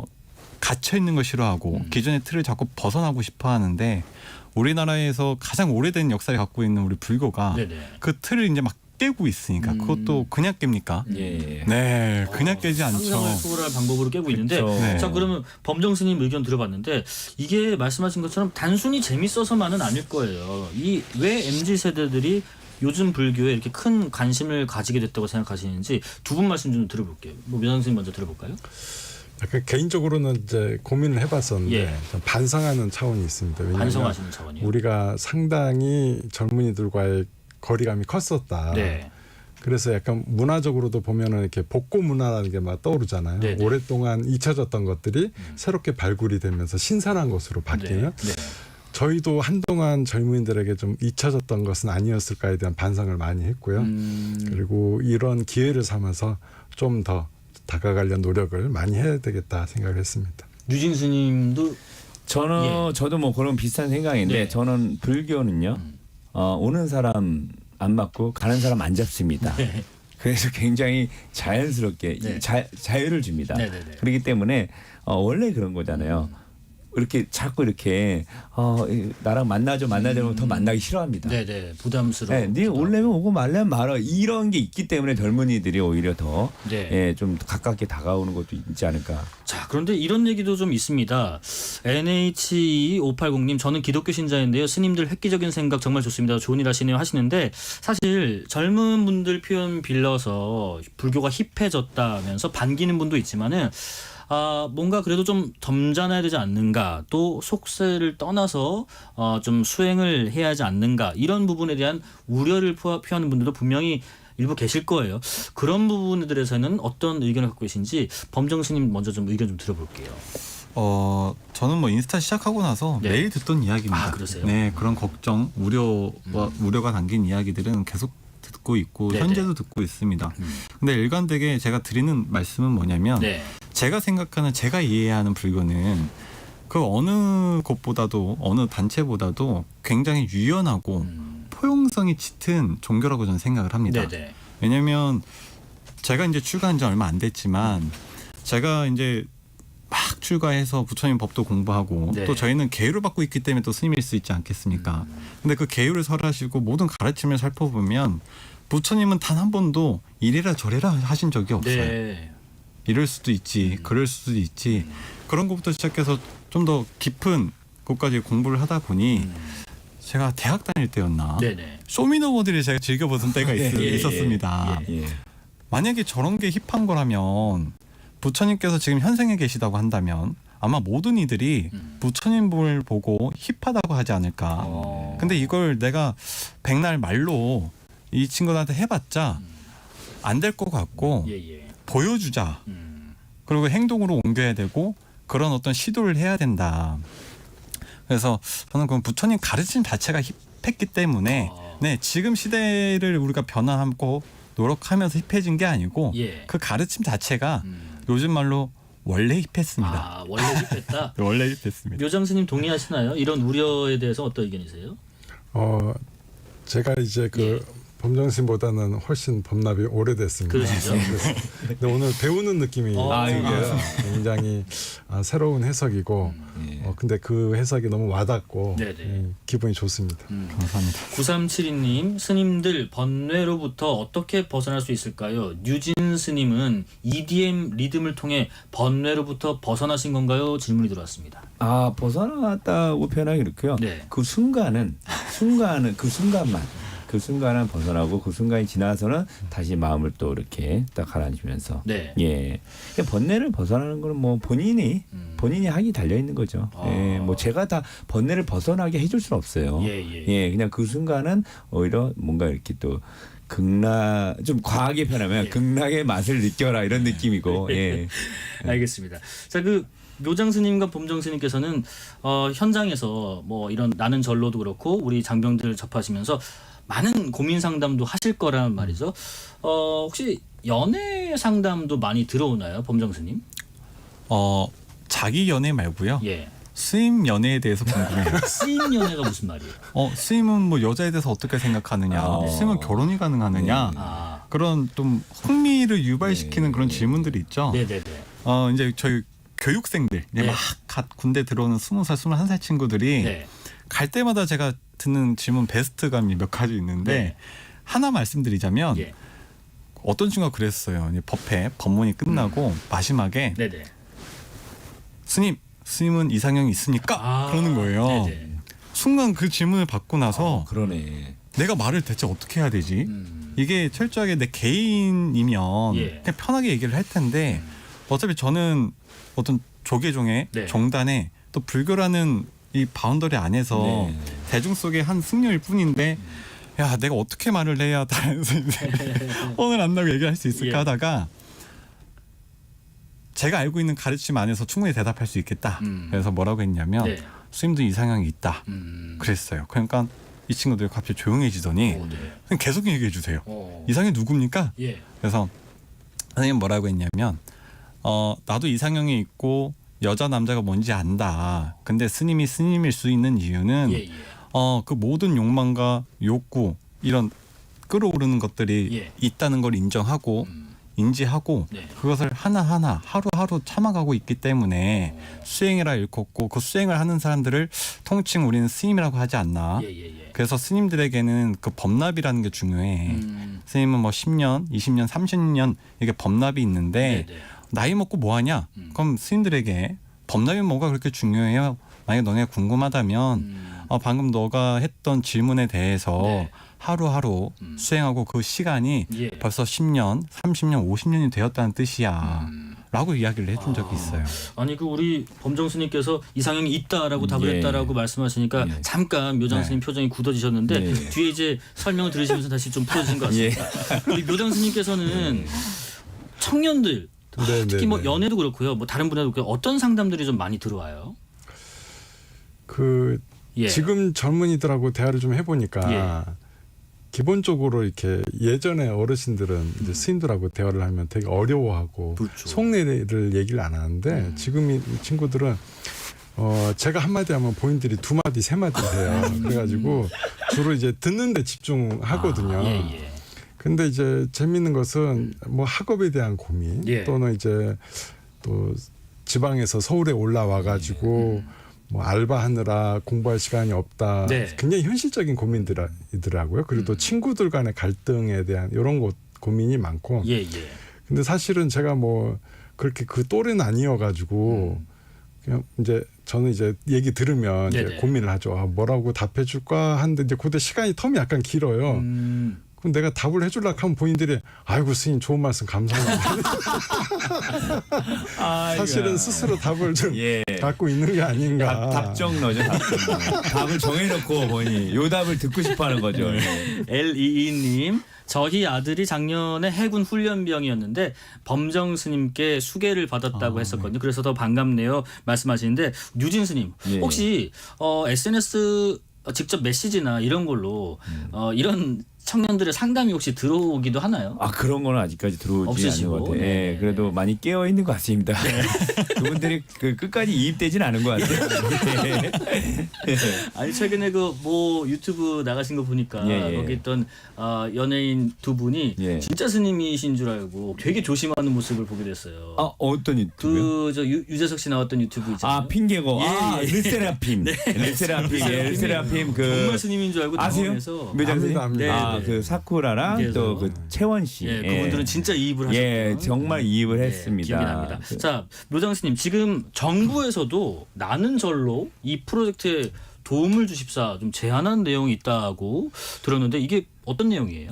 네, 저희 같은 경우는 이제 저희가 해보니까 사실은 저희가 여러 방법을 시도를 했었는데 이 방법이 굉장히 좋은 것 같아요. 왜냐하면 기본적으로 뭔가 원하는 사람에게 대한 그러니까 아무나 막 혜택 주는 게 아니라 간절한 사람을 뽑는데 최우선을 삼거든요. 이제 저희가 신청서를 받습니다. 그러면 간절한 사람을 뽑는데 간절한 만큼 성사율이 높아지는 거예요. 그래서 이제 저출산 고령화 대책위원회에다가 이 부분에 대해 얘기를 했고 굉장히 많이 깊은 공감을 하면서 본인들한테도 되게 의뢰가 많이 들어오고 또 이렇게 뭐 40대에도 좀 열어달라 뭐 다양한 요구사항이 온다고 하더라고요. 그럼 혹시 40대를 위한 나는 절로 프로젝트도 구상하고 계세요? 네, 구상은 하고 있습니다. 자주 열지는 못할 것 같고요. 네, 대상자가 그렇게 많지는 않을 것 같아서 그렇게 하고 그리고 지금 그 함께 고민하는 게 뭐냐면 저희 같은 경우는 이것을 한계를 두지를 않습니다. 뭐 우리 재단만 꼭 하겠다. 왜냐하면 이것은 사회적 문제 해결이 가장 중요한 거기 때문에 그래서 다른 종교에도 지금 오픈을 했고요. 며칠 전에 이제 신부님과 좀 대화도 하고 제가 또 그 카톨릭 성지가 있습니다. 거기 전주에 있는 성지 가서 제가 강의도 했었거든요. 뭐 신부님들과 수녀님들 앞에서 그때 이제 나는 절로에 대한 얘기를 엄청 물어보시더라고요. 그래서 제가 주요한 노하우들을 다 공유를 했습니다. 그래서 다른 데서도 좀 하면 너무 좋겠다. 김정훈님께서요. 나는 절로 나이 제한도 있나요? 안 그래도 물어보시냐. 저 간절한데 다양한 나이대로 만들어주세요 하는 연락도 오고 있습니다. 저는 그 평소에 불교 관련 서적도 꽤 많이 읽고 마침 또 저랑 학교 동문이세요. 제가 지금 들어보니까 좋은 구절을 적어놓는데 세 분과 좀 이야기 나눠보니까 보왕산매론의 한 구절이 좀 떠오릅니다. 몸에 병 없기를 바라지 마라. 세상살이에 곤란한 없기를 바라지 마라. 그중에서도 공덕을 베풀려면 과보를 바라지 마라. 세 분이 굳이 어떻게 보면은 이렇게 안 하셔도 될 만한 일들을 어떤 과보를 바라지 않고 이렇게 공덕을 베푸신 게 아닌가 하는 개인적인 생각도 좀 듭니다. 여러 가지로 요즘에 뭐 고물가 시대에 삶사도 팍팍하고 어려운데 불교 말씀드리면 참 도움이 될 것 같아요. 우선은 우리 범정스님 좀 지치고 힘든 우리 청취자분들 위해서 혹시 부처님 오신 날도 앞두고 있고요. 좋은 말씀 해주신다면 이 시점에 어떤 말씀 하시고 싶으세요? 제가 뭐 늘 하는 이야기인데 저희 불교에서 말하는 행복은요. 네. 밖에서 많은 분들이 이야기하시는 행복과는 조금 다르다고 이야기를 합니다. 네네네. 우리가 이야기하는 행복은 많은 분들이 일상생활에서 겪을 만한 다행이라는 순간이 있습니다. 예. 내가 무슨 일을 하거나 어떤 일을 앞뒀을 때 참 다행이다라고 여기는 순간, 그 순간이 아마 제가 이해하는 불교에서 말하는 행복과 네. 좀 가깝지 않을까.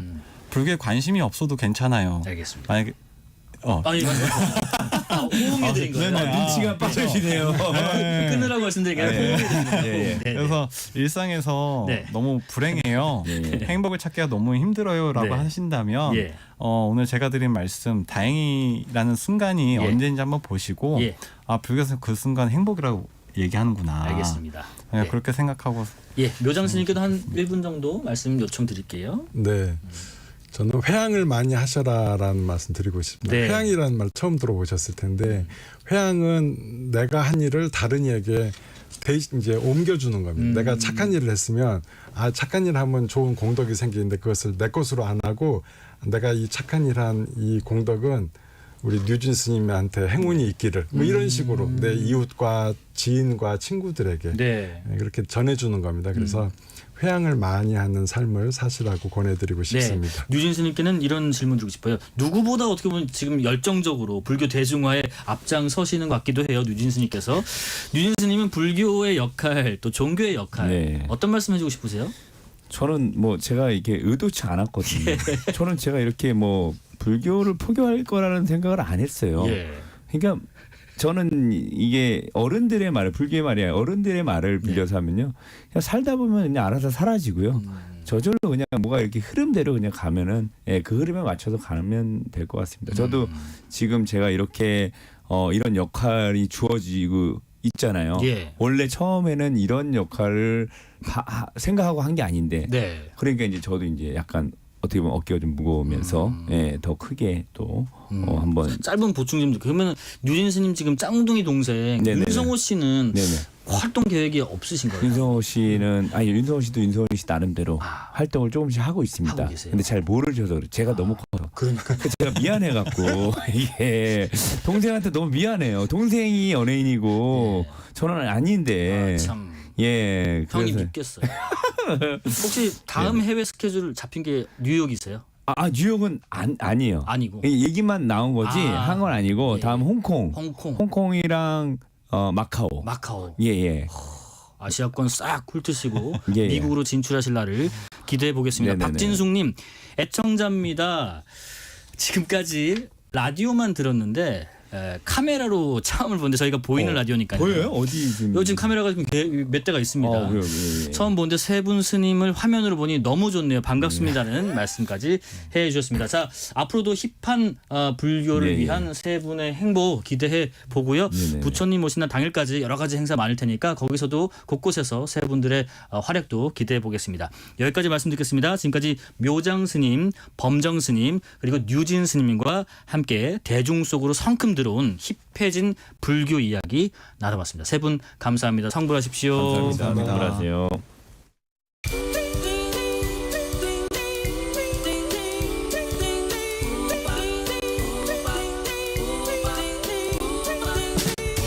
오늘 하루 뉴스를 정리해주는 다정한 편지 한 통. KBS 일라디오 뉴스레터 K.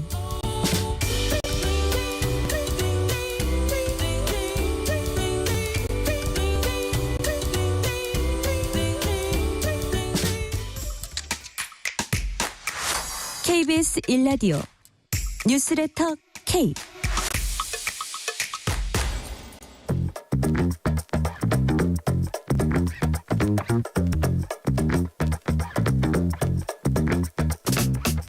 세계는 넓고 이슈는 많다. 국제 뉴스 짚어보는 시간. 지금은 글로벌 시대입니다.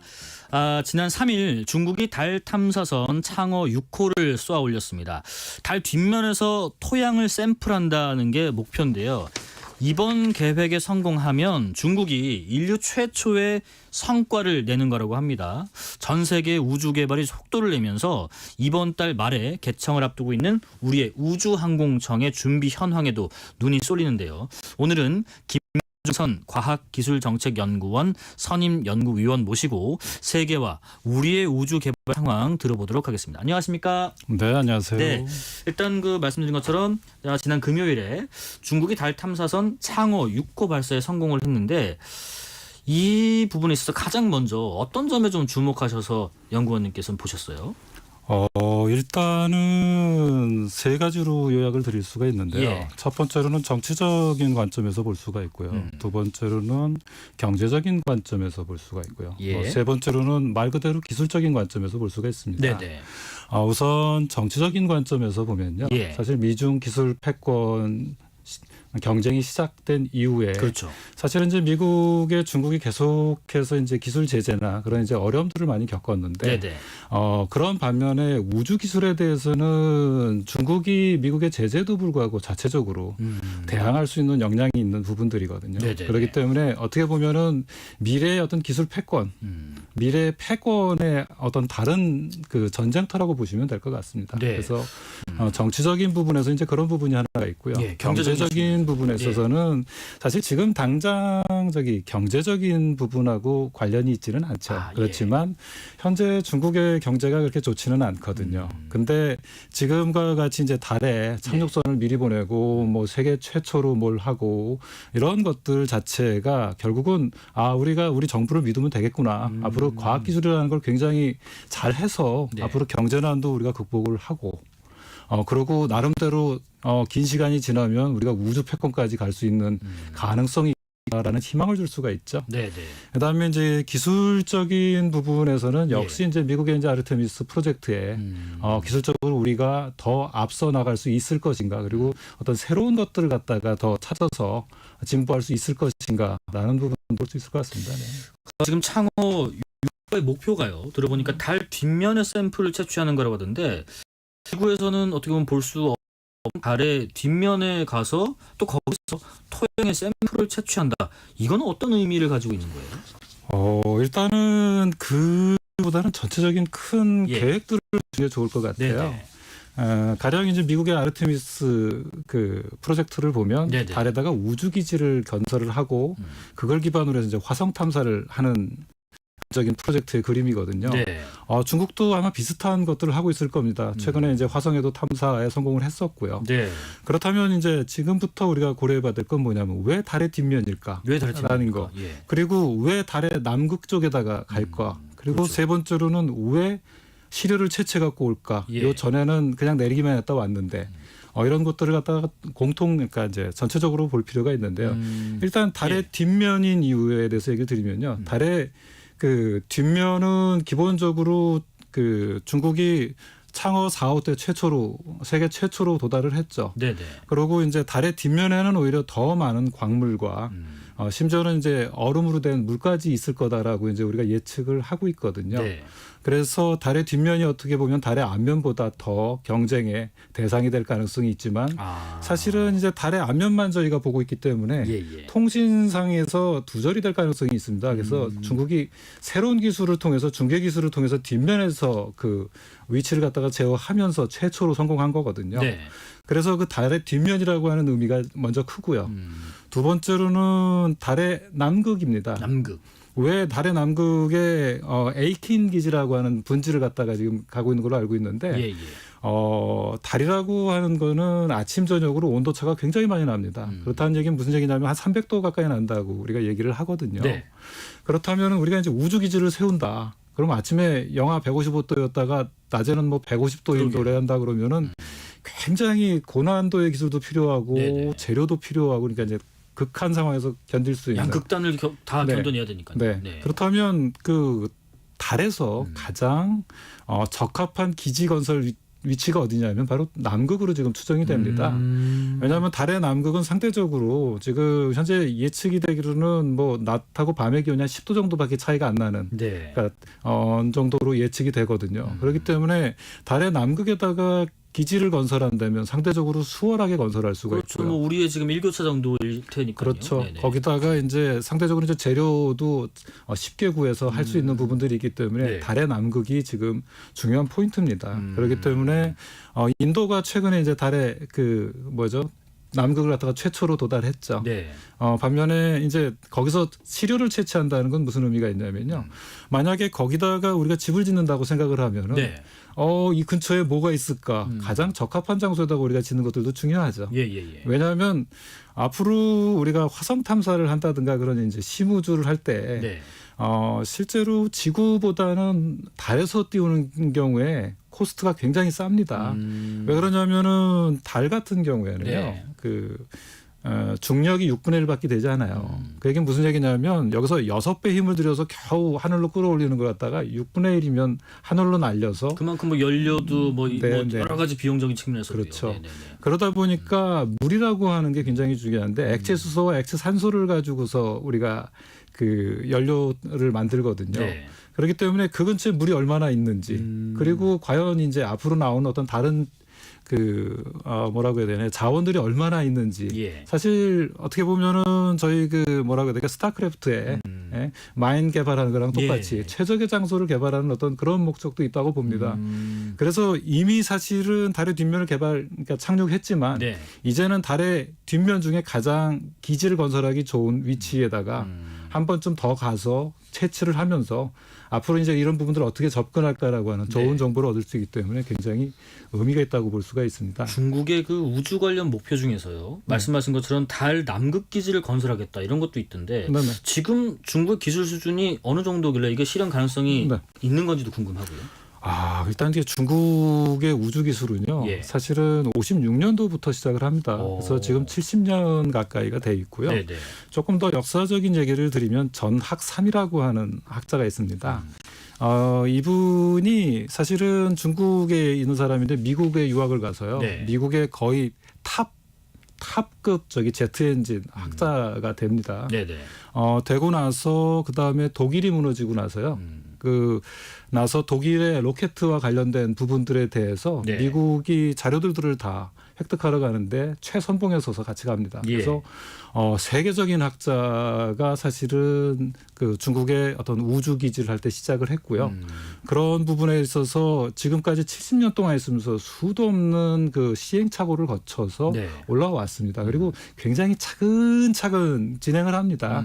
아까 뭐 얘기 드렸지만은 창어 같은 경우에 보면요. 2007년도에 1호를 보내기 시작을 해서 사실은 뭐 지금 24년도에는 어떤 달의 채취까지 가고 있고요. 앞으로는 뭐 기지 해가지고서 한 번 갈 때마다 자기들이 필요한 기술들을 갖다가 기존 기술들은 점검을 하고요. 이게 안정성에 대해서 다시 확보하고 새로운 기술들은 다시 테스트를 통해서 채취 기술이나 이런 부분들을 갖다 다시 가는 부분들이 있죠. 그래서 아까 좀 얘기하다 말긴 했는데요. 사실 달의 뒷면에 지금 가장 큰 이슈가 있는 자원 중에 하나는 헬륨3거든요. 헬륨3는 어떤 거냐면요. 지구상으로는 굉장히 드뭅니다. 굉장히 드문데 보통 어떤 쪽에서 일어나고 있냐면요. 우리가 핵폭발이나 핵융합을 할 때 보통 이제 아주 파워가 있는 핵실험을 할 때요. 보면요. 그걸 갖다가 더 힘을 늘리기 위해서 리튬6라는 걸 보통 저희가 쓰는데 그게 고온 고압에서 나오는 게 헬륨3입니다. 그래서 헬륨3가 나오면 그것이 산소와 발현해서요. 엄청나게 큰 에너지를 냅니다. 핵융합에 의해서.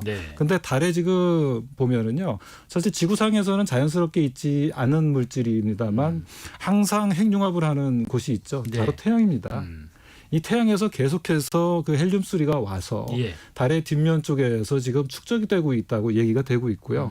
상당히 많은 부분들이 지금 축적이 됐다고 보는데 보통 일반적으로 그 헬륨3가 1g일 경우에 석탄 40톤 정도의 에너지를 낸다고 보고 있습니다. 그렇기 때문에 굉장히 나중에 연료로 쓸 수만 있다면 엄청난 에너지가 될 수가 있고요. 미국의 위스콘신 대학에서는 현재 한 110만 톤 정도의 헬륨3가 있을 거라고 추정을 하는데 다른 얘기가 있습니다. 그러니까 100만 톤 정도가 있으면 지구가 1만 년 정도의 에너지를 풀로 쓸 수 있다. 다만 아직까지 핵 에너지이기 때문에 시간이 좀 걸립니다. 알겠습니다. 근데 이런 얘기가 있어요. 미국에서는요. 중국의 이런 우주 관련 계획이 군사 프로그램의 일환이다. 이렇게 해석하는 이유가 있을까요? 실제로 사실은 중국의 모든 우주 기술이 군사에서 시작을 합니다. 무슨 얘기를 드리고 싶은 거냐 하면요. 처음서부터 우주선을 개발한 게 아니라 사실은 유도탄을 개발을 해옵니다. 그래서 그 똥펑이라고 하거든요. 동쪽의 바람이라고 하는 건데 그 유도탄들을 개발을 하면서 거기서부터 우주 개발에 맞게 나온 것이 창정 시리즈입니다. 그래서 지금 그 창어라고 하는 그 달 우주 유인선이죠. 그러니까 달 그 탐사선을 보내는 데까지 밀어주는 게 창정입니다. 이거는 중국의 공산당이 대장정이라고 그래가지고 17년 동안 그 국민당에 도망 다니면서 있었던 그 긴 것들 갖다가 얘기를 하는데 그것을 보내주는 겁니다. 그래서 사실은 기초가 그렇게 돼 있고요. 실제로 우주와 관련된 모든 것들이 사실은 국방과학원 쪽에서 관련돼 있습니다.